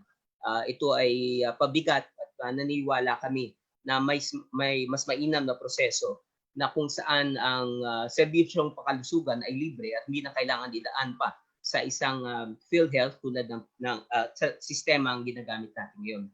Ngayon, partikular sa usapin ng ating mga OFWs, kung sino mang kinatawan sa PhilHealth o ibang ahensya, ang pwede magpaliwanag. Narinig ko yung suliranin hindi sa koleksyon mula sa mga OFWs. Pwede ko bang matanong, kailan ho ba nagsimulang malipat o simulang kolektahan ng PhilHealth ang mga OFWs? Kung sino man ang kinatawan ng PhilHealth na pwede makasagot, Mr. Chair, sa ating mga kagalang-galang ng bisita. Mr. Danao, would you like to reply? Yung OFW po ay ito po yung programa po ng PhilHealth sa OFW ay ito yung dating OWA Medicare na na-transfer sa PhilHealth noong 2005. So starting 2005, nag-start na pong mangolekta ang PhilHealth para sa health insurance ng OFW. Salamat po, Mr. Chair. Ano yung naging pamantayan sa ano yung basis sa batas o order sa paglipat sa sa pagkokolekta sa mga OFWs doon sa naunang implementation bago nalipat sa PhilHealth? Mr. Chair, nailipat ang OWA Medicare sa PhilHealth dahil sa National Health Insurance Program. Yung 1995, yung Republic Act 7875 na sinasabi na ang lahat ng program, health insurance na programas para sa members ay ilipat na sa PhilHealth. Ngayon, yung pag-transfer from OWA to PhilHealth, ito ay nangyari dahil sa Executive Order 182 na napirmahan para sa aktual na transfer ng OWA Medicare to PhilHealth. Pero bago po matransfer ang OWA Medicare sa PhilHealth, ang OFW po ay nagbabayad na rin naman sila sa OWA ng kanilang health insurance. So yung health insurance na binabayaran nila sa OWA before, ipinagpatuloy lang nila yon nung matransfer na sila sa PhilHealth. Okay. Maraming salamat po. Batay nga sa nakuha kong datos, ang unang pangungulekta para sa yung unang pangungulekta ng OWA para sa OWA Medicare ay panahon pa noong 1994 sa pamamagitan ng Executive Order 195 na nilinaw na ang OWA at mga ahensya na kabahagi nito kasama ang Department of Labor and Employment, ang DFA, ay magpa-facilitate ng koleksyon para dito sa programa ng Medicare, ang tawag nila, OWA Medicare, na para sa mga empleyado. Pero tama po kayo, noong 2003, may nilipat na ito sa PhilHealth. Pwede ho ba matanong, ano po ang nangyari? Ano yung mekanismo ng paglipat ng services na dati tangan ng OWA at nilipat ito sa PhilHealth? Una, magkano ba yung kabuang amount na nailipat o na-transfer from OWA to PhilHealth? Ano nangyari sa personnel nito? Paano ito pinatakbo ng PhilHealth? Dahil kanina, binabanggit ng isang kinatawan natin sa PhilHealth na problema sila sa koleksyon. And as a matter of fact, nabanggit na gumagamit ng mga private collecting agencies para dito. Pwede bang maipaliwanag paano ba yung naging procedure ng paglipat ng OWA Medicare para sa mga OFWs palipat ng PhilHealth? Mr. Chair, ang pagkakaalam ko po kasi dahil na-implement na ang Republic Act 7875, ang mga existing na Medicare program ng gobyerno ay ipinasok na lahat sa PhilHealth. Kasama dito yung SSS Medicare, GSIS Medicare at saka yung OWA Medicare. Yung OWA Medicare, yun po yung late na na-transfer sa PhilHealth noong 2005. Ang basis po natin dito is yung Republic Act 7875 and then yung Executive 182 na binago naging 187 po yata o 192, and then nag-create po ng committee na para pag-aralan o pag-usapan paano ang actual na transfer ng OWA Medicare sa PhilHealth. Ngayon, ayon dun po sa napagkasunduan ng committee na binubuo ng officers from PhilHealth, officers from OWA, na part ng agreement doon ay matatransfer ang management ng OWA Medicare sa PhilHealth effective March 1, 1995. Kasamang matatransfer ang lahat ng empleyado na gustong lumipat na cover ng OWA Medicare. And then pagdating naman po sa pondo, ang napagkasunduan po ayon sa aking pagkakaalala, ang inilipat lang po sa PhilHealth, hindi ko alam kung magkano yung eksaktong budget, ay yung para lang po sa 1 year na operation ng programa na ilipat sa PhilHealth. So ibig sabihin, kung magkano man po yung amount na napag-usapan nila, na estimate nila na nagagastusin para sa 1-year operation ng bagong lipat na programa, yun lamang po ang inilipat ng OWA nung OWA Medicare sa PhilHealth. After 1 year, bahala na po si PhilHealth doon sa pagpapatakbo doon sa bagong programa at kasama po din sa agreement kung magkano po ang babayaran ni PhilHealth doon sa mga previous claims na natanggap na ng OWA pero hindi pa napaprocess, ipaprocess ni PhilHealth and then babayaran ni OWA. After na mabayaran lahat yon, pera na ni PhilHealth, kung magkano man yung nakolekta na ni PhilHealth doon sa member na na-transfer sa amin, yun na ang umumpisahan naming budget sa pagpapatakbo ng bagong programa. Okay, salamat po sa kasagutan. Tanong lang po, nung prior dito sa UHC law, mandatory na rin ba ang contribution ng mandatory lang ba ang contribution ng OFWs? Yes po, mandatory na po sa lahat ng members.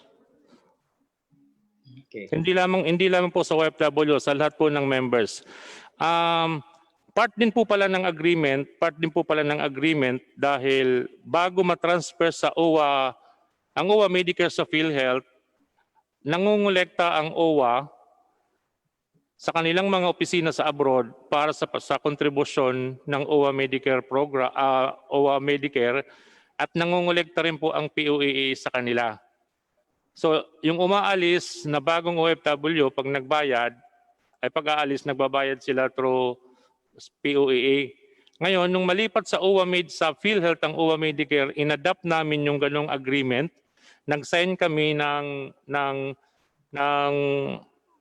agreement with OWA and POAA para sa iisang resibo ang gagamitin ng aming opisina dahil ito ang practice bago matransfer ang OWA Medicare. So meaning, pag nag-transact ang OFW sa POAA, kasama sa babayaran niya ang OWA payment, PhilHealth at yung POAA processing fee. So nagpumirma po kami ng agreement, it's a tripartite agreement between PhilHealth, POAA and OWA na isang resibo lang ang gagamitin namin sa collection para sa OFW during that time. So, Mr. Chair, ano po nangyari doon? Natigil ba yon? Bakit ngayon gumagamit kayo ng private collection agency? Mr. Chair.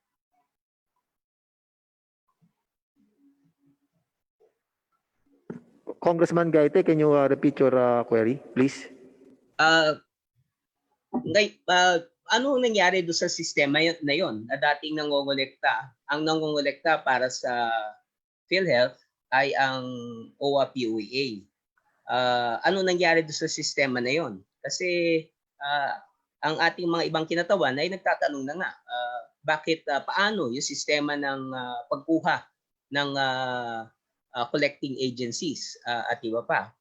Anong nangyari? Ano naging problema dun sa collection na mismo ang ating mga kawani, manggagawa, opisyal ng OWA, POAA, ng Polo siguro, ay dating nangongolekta for PhilHealth. Anong nangyari doon? PhilHealth, you can answer. Hindi ko matandaan yung sakto. I think August 9, 2015, pinadalhan kami ng memo ng POAA. Although may mga previous usapan na may mga ayaw yata, parang may issue na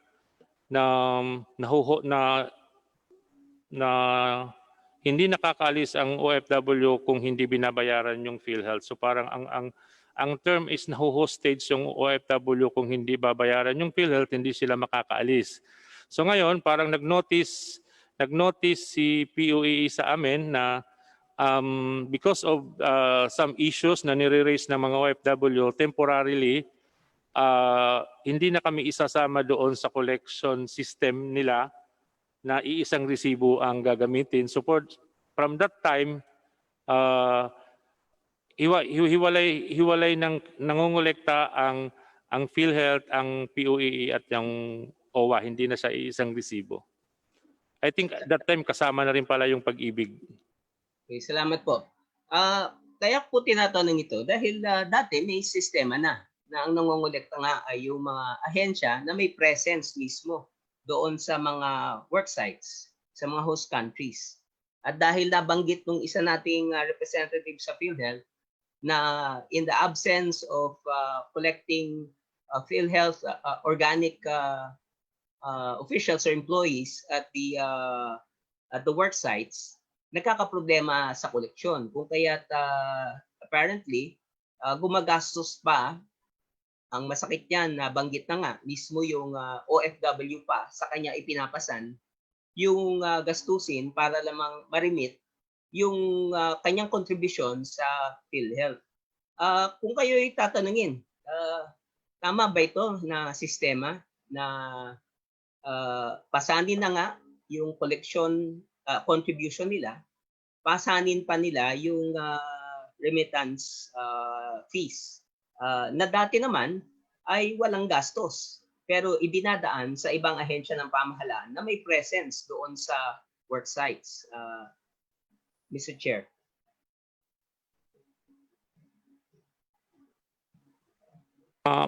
Actually, Mr. Chair, yun nga yung lagi naming sinasabi sa ating mga partner agency na ang nangyayari imbis na papasulong tayo dahil dapat one government approach ang gagamitin natin doon sa pag-implement ng ating mga programa, lalo na kung ito ay para sa mga OFW. Ang nangyari tuloy, paatras ang nangyari dahil nagkanya-kanya kami ng pag-implement nung batas. So ang nangyayari, although mandatory sa batas na dapat silang magbayad or obligasyon na magbayad ng kanilang kontribusyon sa National Health Insurance Program, ang nangyayari po, nagiging optional kasi sa ngayon po, wala po kaming mekanismo para mahabol sila abroad, para po puntahan sila isa-isa sa abroad. Ang nangyayari po sa payment sa abroad, mandatory sila sa unang taon ng kanilang pag-alis kasi una naisasama sila sa requirement ni POAA or minsan si agency, si recruitment agency, napapakiusapan nila na kailangan bayaran yung initial year. Ang nagiging issue po natin dito, Mr. Chairman, after 1 year na nakaalis na po siya sa Pilipinas at nag-expire na yung kanyang initial 1 year na binayaran, nagiging optional na po ang coverage niya. Sa batas po natin, mandatory siya, pero pag siya po'y nasa abroad na dahil wala namang kaming paraan para mahabol sila ngayon, optional na lang kung gusto nilang magbayad, nagbabayad po sila. Pero wala po kaming paraan para ipilitin sila na ipagpatuloy yung pagbabayad. So tayo po ay nakikipag-usap. May mga ginagawa po tayong paraan sa mga na pumupunta po tayo sa mga countries, nakikipag-usap po tayo sa mga embassy na tulungan tayo na i-organize itong mga OFW organization para magkaroon po ng chance si PhilHealth na ma-explain po sa kanila ano po ang programa, ano po ang National Health Insurance Program at ano po ang may tutulong nito sa ating members. So sa ngayon po, yan po ang ginagawa natin. So pero yung pagkolekta po, nagiging optional siya pag nasa labas na po ng Pilipinas ang OFW. Salamat po sa kasagutan. Sinasabi nyo na may malaki kayong amount na hindi nakokolekta. Pero batay sa records ng inyong annual report, mula nung nilipat ang pondo ng PhilHealth, ng OA Medicare sa PhilHealth, mula 43.6 million noong 2003, bagamat hindi kumpleto sa inyong mga annual reports, may mga ilang taon na hindi pinipresent yung total collections from OFWs. Yung pinakahuling nakita kong data noong 2017, umabot ng 1.6 billion. 1,685,000,000.3 ang inabot ng koleksyon nyo. So, lumalaki, no? Lumalaki. Itong meron ba kayong record as of 2019? Ano ang latest collections nyo? Narinig ko isang figure, 1.02 billion. Tama ba yun?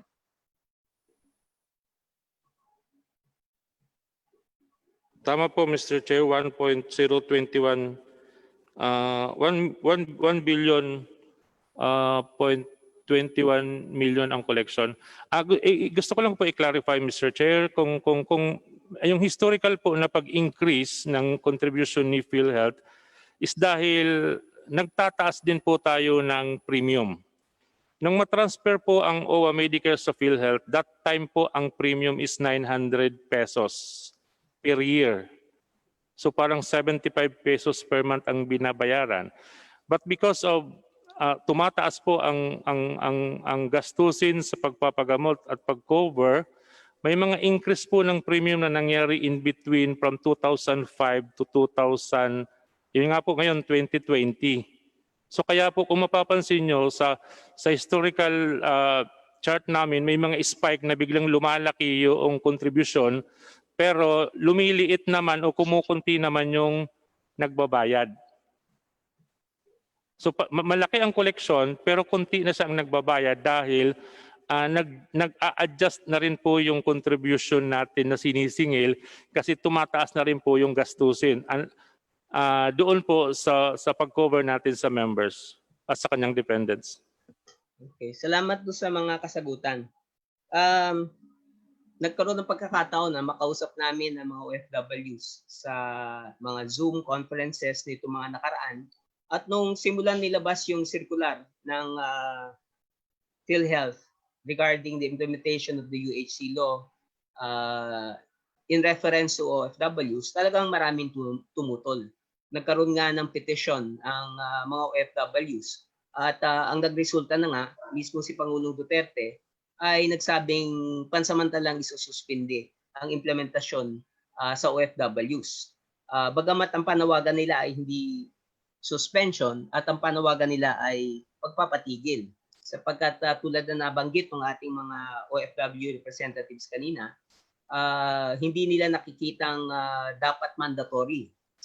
Pwede siguro voluntary para dun sa mga gustong makover ng PhilHealth. As a matter of fact, kayo nagsabi na by law it's mandatory, but in actuality siya ay voluntary dahil walang mekanismo ang PhilHealth ngayon na dati meron para makolektahan yung ating mga OFWs who want to be covered under the PhilHealth system. Kaya nakikita ng maraming OFWs na ito ay unnecessary burden na kanina ang dami palang kinukolekta. Kasama na yung OWA contribution, may pag-ibig pa pala at iba pa. So ang daming state exactions. Ang kawawa nating OFWs na paulit-ulit nating sinasabing mga bayani, mga bagong bayani ay pumapasa na napakaraming exactions na lalo nagpapahirap sa kanila. Kung kaya talagang nananawagan kami sa committee ito na sana bagamat itong final namin House Resolution ay nasa committee ng Committee on Health at may banggit na ang ating kagalang-galang na chair na magpa-file na rin ng panukalang batas para amendahan ang UHC law. Talagang mariin na panawagan ng ating mga manggagawa sa ibayong dagat na itigil ang mandatory contributions, ang pagtaas ng kontribusyon at dapat sa mga iba pa ay panawagan na talagang dapat aralin at irebisa ang UHC law. So yan lang po ang aking interpellation. Maraming salamat Mr. Chair. Maraming salamat sa ating mga panauhin. Thank you so much, Honorable Gaite. Before we proceed to the first, let me call on the COMSEC to recognize the other members in Zoom. Yes, Your Honor. Attorney Francis, go ahead. We would like to acknowledge the presence via Zoom of the Honorable Padiernos and the Honorable Nagano. Including Congresswoman Kulyamat and Congressman Yap. Okay, quickly, Mr. Tolentino, you would like to interject something? May gusto nyo po kayong input? Go ahead. Yes po, Mr. Chair. So in regard po dun sa remittance, there's actually an app na we are using here na libre po yung padala. It's called Dinari Cash and ito po ay Filipino-owned based in Dubai. So we are using this app para po magbayad ng SSS, Pag-ibig and other investments or expenses po sa Philippines.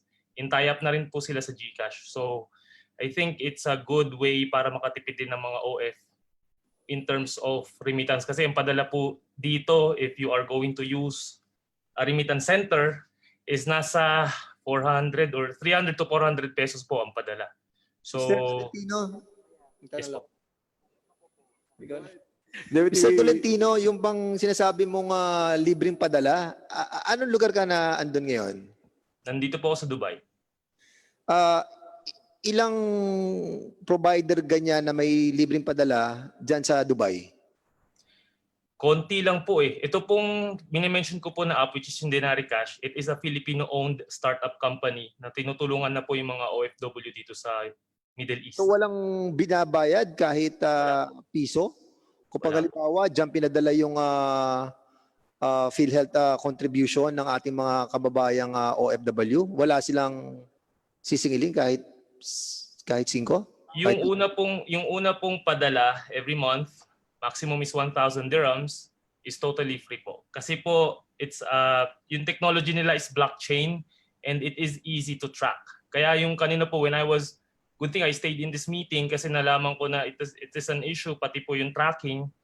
Dito po sa Dubai, advanced na po kasi talaga ang technology and marami pong mga companies, marami po ngayon ang gumagamit ng remittance app.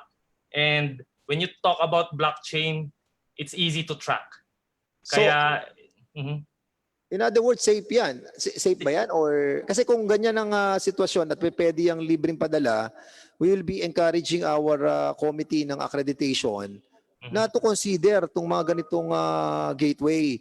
Para na sa ganon ay makabawas po yung ating pong mga kababayan. Kasi nga kanina, Mr. Chairman, nakakagulat din yung mga nagte-text dun sa Mr. Chairman eh. Meron daw sa Singapore 175 pesos ang charge sa kanila.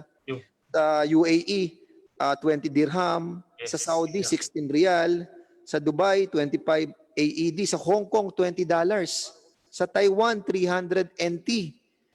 Sa KSA 10 rial. So iba-iba yung PhilHealth, iba-iba yung mga charging sa nila sa service provider sa abroad. Eh nakakaawa naman yung mga kababayan natin sa abroad na pag siningil sila dahil gusto lang nila na mapadala na kanilang premium sa Pilipinas, eh wala sila. Kumbaga, kailangan bayaran na nila to. Eh hindi naman po ata tama to. So, itong libreng padala na sinasabi ni Mr. Tolentino ay isang magandang example na siguro ay dapat tignan ng PhilHealth. Otherwise, kapag hindi natin kinonsider yung mga ganitong klase ng provider, mag-iisip kami ng hindi maganda sa accreditation ninyo. Bakit tayo kukuha ng may libre pala? Bakit tayo may kukuha ng may bayad? Bakit tayo kukuha ng may bayad? Di pala na may libre. Yun po ang aking pinapoint out dito, Mr. Chairman. Thank you, Honorable Fernandez. Thank you, Mr. Tolentino. Bilang pagtatapos, meron po tayo dito. Can you please flash on the screen yung ating itong proposed amendment? Paliwanag ko lang ng madalian. Alam nyo, itong ginagawa ng ating komite in aid of legislation. Ang importante po dito sa atin, higit sa lahat, ay magawa natin ng tamang batas para sa ating mga kababayan. At sa marami pong pagkakataon, dito po sa usapin ng PhilHealth, isa pong napakagandang tulong sa ating mga OFW, itong maayos natin kaagad ang ating batas. Ma-amyendahan natin na hindi pa naman po ito na-implement, gusto ko lang pong iklaro, hindi pa ito na isasagawa, ay ma-amyendahan natin kaagad upang wag na mapahirapan ang ating OFW, wag na sila magkaroon ng kabigatan dito po sa nararanasan nila sa gitna nitong pandemya at sa darating na panahon. Kahit na wala ng pandemya, napakabigat nung itinalaga ng batas. Yun na pong next slide natin. If you can just focus on the particular provision. Sige po, yung next page. Yan. Paki-focus lang po. Okay, alam po natin na ang ating OFWs, nagbabayad po sila ng employer side at employee side. Yan po'y napakabigat para sa kanila. Kung normal na empleyado ka sa Pilipinas, kung 2,400 ka in the 1 year, pagpalagay po natin 2,400, yan po'y binabayaran ng employer at ng employee hati kayo. Pangalawa, sa pag-alis po ng ating mga OFWs, ito po yung nangiging sitwasyon natin, ay pinagbabayad po sila agad. Ngayon sa ilalim din po ng batas kasi, ang nakalagay dyan, direct contributors at indirect contributors. Ang direct po natin yung may mga trabaho, actually. Yung indirect, yan yung mga indigents, yung ating pong mga hindi kaya magbayad. Kaya talaga pong na-classify sila sa direct contributors. So simple ho yung ginawa nating amenda dito sa batas. And I'd like to call on the attention of the Honorable Barsaga, the Honorable Deputy Speaker Fernandez at lahat po ng mga Congress colleagues natin, lahat ng mga miyembro ng komite. Ito lang po yung nakalagay dyan. Provided that in the case of Filipino migrant workers, considering their peculiar employment circumstances as compared to other direct contributors, the PhilHealth, in coordination with OWA, Overseas Workers Welfare Administration, and other concerned agencies and private entities, shall issue a separate circular regarding premium contributions for both land-based and sea-based Filipino migrant workers that will be responsive to their work, but shall also ensure the best medical coverage. Ang amendment po na ito, hindi naman po pag-aproba kagad ng Kongreso. Matapos po dito, pupunta po yan sa ating Committee on Health, chaired by our Congresswoman Helen Tan. At ito rin po, syempre ho, alinsunod sa direksyon ng ating Speaker Alan Cayetano, naniniwala pa naman din ako marami pang amendments na mangyayari sa Universal Healthcare Law. Pero ang gusto po ni Speaker Alan, kaagad-agad, bigyan nating pansin ang ating OFWs. So if I may ask si Ms. Ople, are you there? Okay po ba itong ganitong amendment? Ma'am Toots Ople? Clarify ko lang po, sir. Yes, ma'am. Ang ibig sabihin po niyan, okay. Ang ibig sabihin po ba niyan ay bahala muna yung PhilHealth, DOLE, and the stakeholders to agree kung ano yung dapat ilagay sa bagong circular. So, hindi na iiral yung kung ano yung nasa batas ngayon. Yes, ma'am.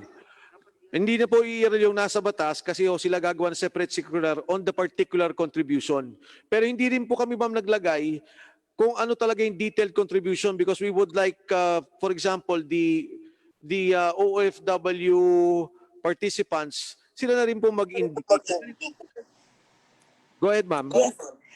Gusto ko lang sana kung pwede ilagay na gamitin yung diplomatic post natin for consultations with the OFWs. Kasi yan po yung laging missing link. Kinakausap nila yung mga nandito na usually mga ex-OFWs o kaya yung mga NGOs. But sana dahil uso naman ngayon yung Zoom, pwede na talaga na directly from the OFW sa iba't ibang panig ng mundo. And that should be mandatory as part of the consultations. And sana rin po na merong... Yes, sir. The exact amendment is OWA, PhilHealth, and the diplomatic offices. And stakeholders through the diplomatic post. Okay, so stakeholders through the diplomatic post. Noted po. And sana po and civil society and relevant civil society groups here and abroad. Accredited civil society groups po natin. O relevant po yung yan. Noted po, ma'am. Relevant civil society groups. Ang question ko na lang po, once mag-agree yung stakeholders with PhilHealth, babalik po ba yun sa Congress for approval din ng Congress? Or kung ano yung mapa-agreehan? Kasi minsan may balance of forces din po yan. Alam naman po natin yan. Minsan nakailang consultation, magsasalita kami. In the end, ang gagawin din ng PhilHealth yung gusto nila eh. So paano po para may hindi naman masyadong yung essence ng gusto nyo mangyari, hindi ma-derail? Yes, ma'am. Well, dito po sa atin, ang dalawang key agencies is PhilHealth and OWA. So wala pong power technically, binibigay ng Kongreso yung poder sa kanila to determine the rightful charges. The rightful But kung pwede po sana na I think DFA should also be included kasi sila yung may mga post po tayo na walang labor attaché, walang OWA, pero may embassy. So Tama. para lang comprehensive. Sige ho. So DFA, OWA, and DFA, OWA, and PhilHealth. Tapos yung binanggit nyo po, siguro through these agencies, yung relevant NGOs will be determined. Yes, sir. Yes, sir. Mr. Chair, Thank you, ma'am. Chair. Deputy Speaker Fernandez. clarification lamang para medyo maliwanag po yung ating patutunguhan. Ano? So, magkikreate tayo ng isang parang technical working group, DFA, PhilHealth, OWA, saka yung sinasabi ni Ma'am Susan Oplen na stakeholders ng mga diplomatic offices, saka yung relevant na civil society, no? Na concern dito, no? At pagkatapos po nilang mag-usap-usap, magre-recommenda po sila nung tamang rekomendasyon para sa amendment ng universal healthcare na dadalhin po sa Committee on Health. Hindi po. Ito pong provision na to, kung makikita nyo po doon sa wordings niya, tinanggal na natin sa direct contributors ang OFW. So by taking them out of the direct contributors, hindi na po sila guided o hindi na po sila ginagabayan ng 3% per year, 2.75% per year. Ang sinabi natin sa batas, iniiba namin ang migrant workers at kayo OWA, kayo PhilHealth at ngayon po dagdagan DFA, gawin ninyo kasama ang mga NGOs at yung mga OFWs yung tamang batayan ng kontribusyon. In other words, Mr. Chairman, baliktad po pala yung aking interpretasyon. Yung pinakita po ninyo dito, ito po ang magiging rekomendasyon ng ating pong committee kung saan ay ating pong napag-usapan. Na kung saan ito po ang gagawing amendment sa Committee on Health at ito na rin po ang i-implement ng ating pong grupo ng DFA, PhilHealth, OWA, At para ma-determine yes, kung magkano yung tamang kumbaga parang price na sisingilin po natin sa OFW. Mr. Chair. Si Attorney Trixie Cruz Angeles po, meron din po siyang isasubmit sa atin. Ang critical lang na dapat nating gawin, with the indulgence of the minority leader, of course, Congressman Barsaga of the NUP, na meron tayong ginawang amendment ng batas kaagad. Yes. Hindi ho natin mape-perfect dito yan. Sa Committee on Health yan, ipe-perfect by guidance yan ni Speaker Alan Cayetano kung anong yung final na gagawin natin. Pero yung aksyon na paggawa ng pag-amyenda ng batas ay magawa natin kaagad-agad. Mr. Chair. In other words, Mr. Chairman, dito po sa proposal mo ay hindi pa nakalagay yung tamang rate para sa mga OFW. No, actually, the rate will be determined by the agencies. Okay. Minority Floor Leader? Yeah, I saw the amendment. Nakalagay po doon yung in coordination with OWA, di po ba? We could be able to, in coordination with OWA, and partnership of the Department of Foreign Affairs, Mr. Chair. Thank you, Minority Floor Leader. So noted po. Tsaka po yung relevant NGOs. Mr. Tolentino, pwede po kayong mahinga ng opinion dito po sa amendment ng batas?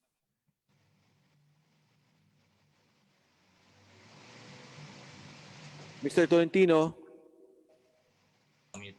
Ayan. Opo, so in terms of doon po sa amendment, I think it's a good way po to help us here, lalo na nga ngayon na may pandemic. And napakagandang balita po yan. Kaya siguro if there's anything that you want to ask, it has to be a refund. Pero itong amendment na to is very, very helpful. I really appreciate this. Thank you po. Salamat, Mr. Tolentino. Huwag po kayong mag-alala, yung bumpo sa refund, nakatutok naman si Congressman Benny Abante. At alalay po dyan. Anyway. Mr. Chair, may I have the floor please, Mr. Chair? Thank you, thank you. Andiyan po pala kayo. Kala ko na wala po kanina. Yes. Bumalik po. Thank you so much po. At thank you, Mr. Chair, at saka yung membro po ng honorable members of this August Chamber. Yung tutungkol doon sa premium, doon po sa mga konsultasyon na nakukuha namin dito at sa mga kasabahan ko, we would like to stick to the 2,400 na what is being asked right now. Why 2,400 and why not? First, what is the truth? The Universal Healthcare Act is a social legislation. It is ab initio a government-subsidized healthcare program.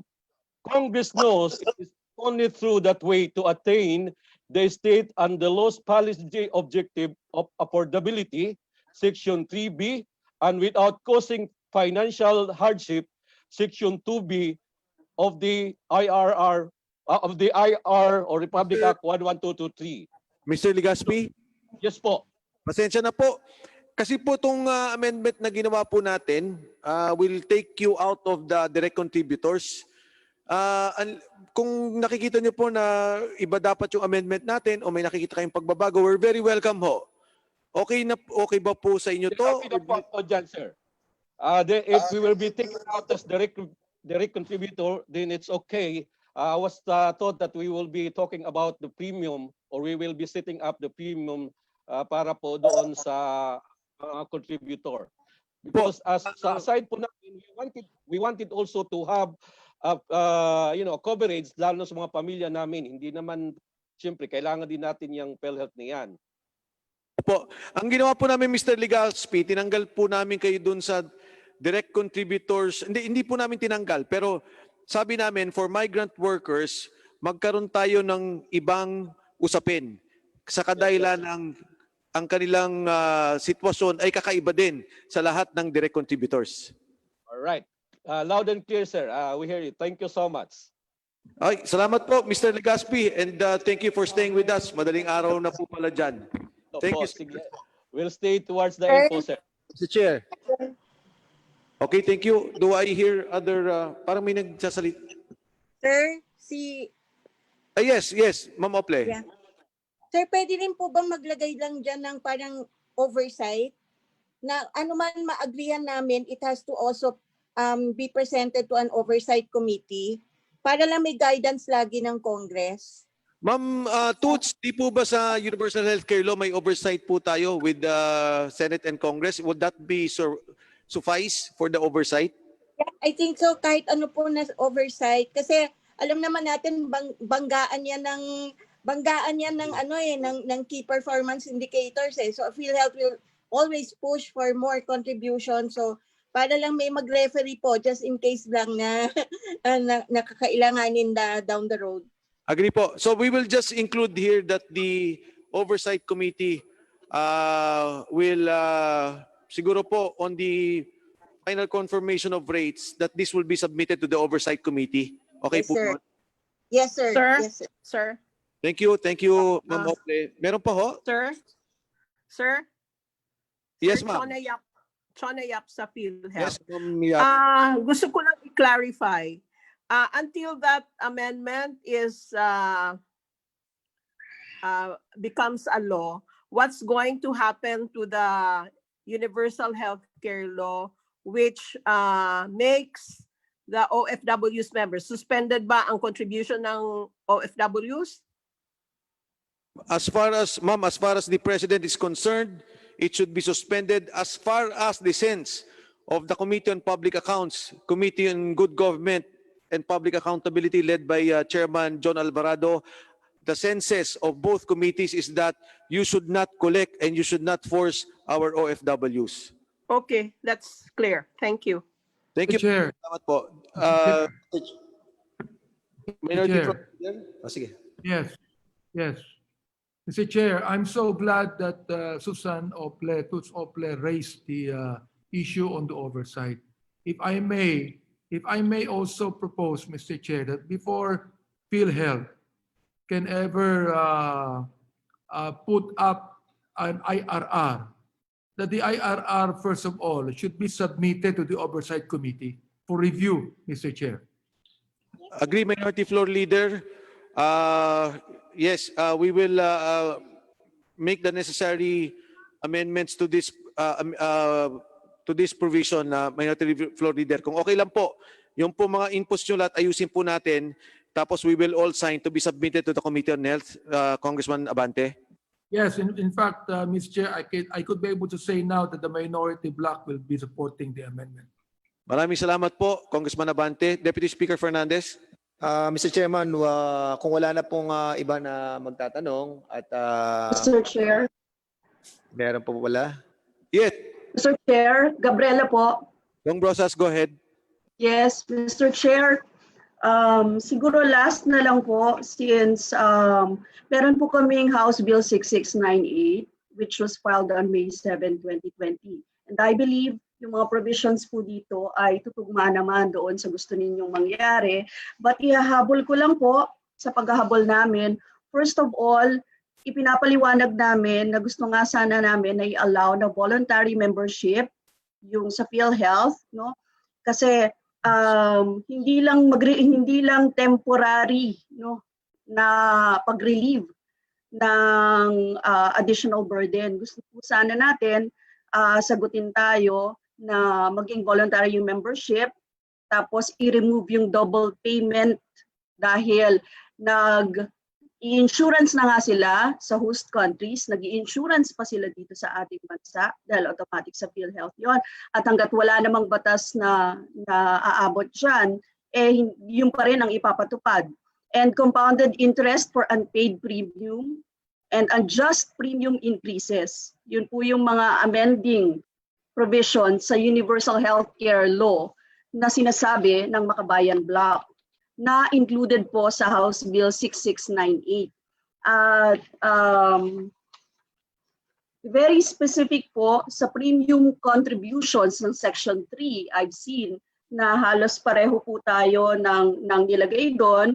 And yung we also agree with the technical working group na isasama ang iba pa. Sana po, Mr. Chair, ang hiling ng kinatawan na ito, yung usapin ng House Bill 6698, pag tinake up sa Committee on Health, ay isama po yung mga amending provisions ng Makabayan Bloc. Maraming salamat, Mr. Chair.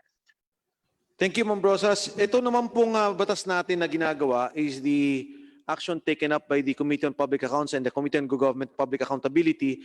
Tapos ma'am, yung pong House Bill na sinabit ninyo at lahat po nitong mga rekomendasyon natin will be taken up in the Committee on Health. So palagay ko naman po, pati yung mga individual amendments will be taken up there. At nagpapasalamat po kami dun sa ginawa ninyong House Bill. I'm very sure it would help our OFWs, ma'am. So okay, kung wala na pong mga katanungan, the Honorable Fernandez recognized. Mr. Chairman, kung wala na po, with the guidance of Speaker Alan Cayetano at ang kanya pong mandato na mabigyan ng kaukulang pagbabago ang Republic Act 11223 at yung pong premium na binabayaran po ng ating mga OFW ay mabago. I move that we adopt the proposal of Chairman Congressman Mike Defensor with regards to the changing of the payment of the premiums of our OFW. I so move, Mr. Chairman. Thank you, Deputy Speaker Fernandez. Ito po ay produkto ng Committee on Public Accounts, Good Government and Public Accountability. As mentioned, ito po ay may guidance ng ating Speaker Alan Cayetano na may ayos kagad yung problema dito sa provisions as regards yung po mga apektado ang ating OFWs.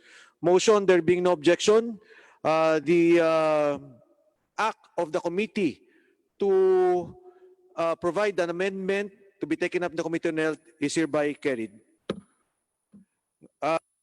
Para po sa panghuli na lang, dito po sa Thursday hearing natin, magsisimula din tayo ng 9 o'clock, Deputy Speaker Fernandez. Yes, Mr. Chair. And, Mr. Chair. I'm sorry, 1 o'clock pala po on Thursday. Ang invited po natin yung mga hospitals. We already asked the PhilHealth for the documents. Pwede ho naming makuha yan. And we are directing the COMSEC and the PhilHealth officials to be here 1 o'clock on Thursday. And we are directing the COMSEC to also send invitations to the hospital owners and management doon po sa may mga supposedly fraudulent claims. Para din ho malinaw natin at malinaw nila yung mga issues laban sa kanila. Mr. Chair. Mr. Chair. Yes, go ahead. Mr. Chair. PhilHealth. I'm sorry.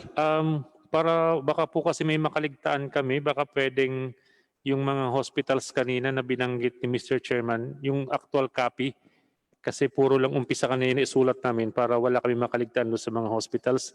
Can we provide the list? Yes, we will do that. Iano po namin dito sa COMSEC. We will do that immediately. Thank you. Kong Benny Abantes, recognize.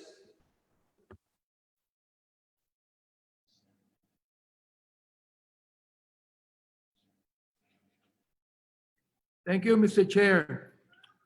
What Congresswoman Brosas brought up, Mr. Chair, I think there is wisdom on it. So I asked the committee if they could be able to study, Mr. Chair, the proposal of Congressman Brosas.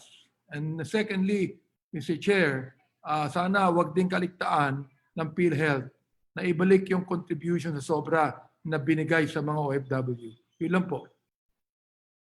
Thank you, Minority Floor Leader. And at the same time, Mr. Chairman, if I be allowed, Mr. Chair, that since na may hearing po tayo sa Thursday about dun sa mga hospitals, kasi kanina medyo bitin naman ako dun sa accreditation ng committee with regards dun sa mga service providers na nagre-remit ng pera ng mga OFW mula sa abroad papunta po dito sa bansang Pilipinas. So may we request the presence, kahit sa summan lang po, yung pong head ng committee ng PhilHealth sa accreditation ng mga service provider dito po sa Pilipinas.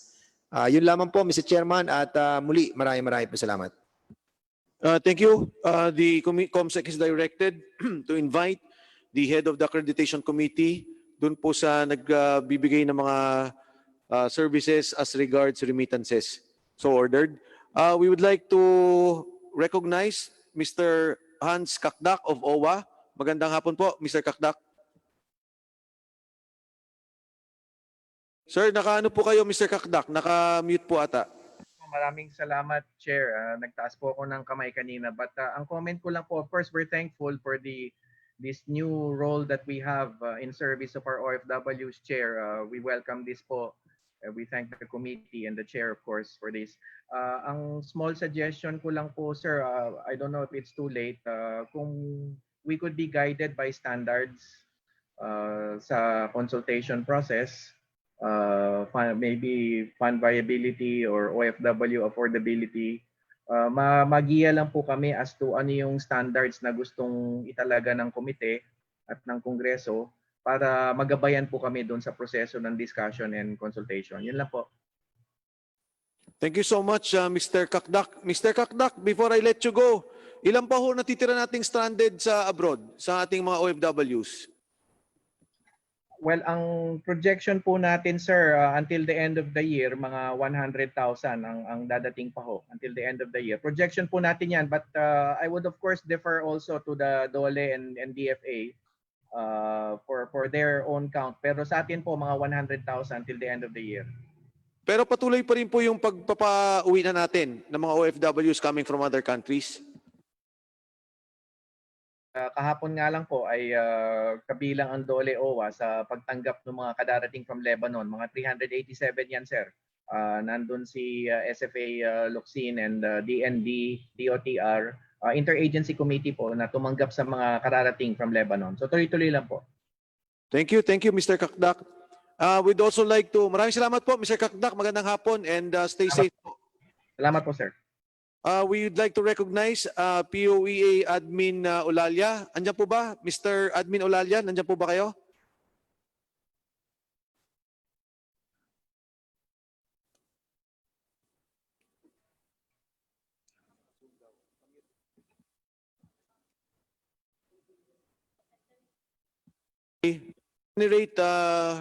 I think medyo magulo po yung signal ni Admin Olaya, but thank you also for staying with us. We would like to thank Mr. Danao, Ms. Malinis for coming here, for staying here with us the whole morning. At yung lahat po ng mga opisyales natin, si Attorney Pucalian, I saw him earlier dito po sa atin, of course, and the other DOH, kasama po rin natin kanina pa dito, DSWD, ASEC Jaislyn Ninane, DOH Villaverde, Attorney Pucalian, kay Ms. Chonayap, maraming salamat po sa inyo. And also, again, Ms. Mary Ann Malinis and Antonio Danao. So if there are no more questions, wala na pong clarification. Sa Thursday ho, 1 o'clock po tayo, the continuing hearings on PhilHealth. I'd like to thank Deputy Speaker Fernandez, Congressman Boying Rimulya, and Congressman PD Barsaga. This hearing is Suspended.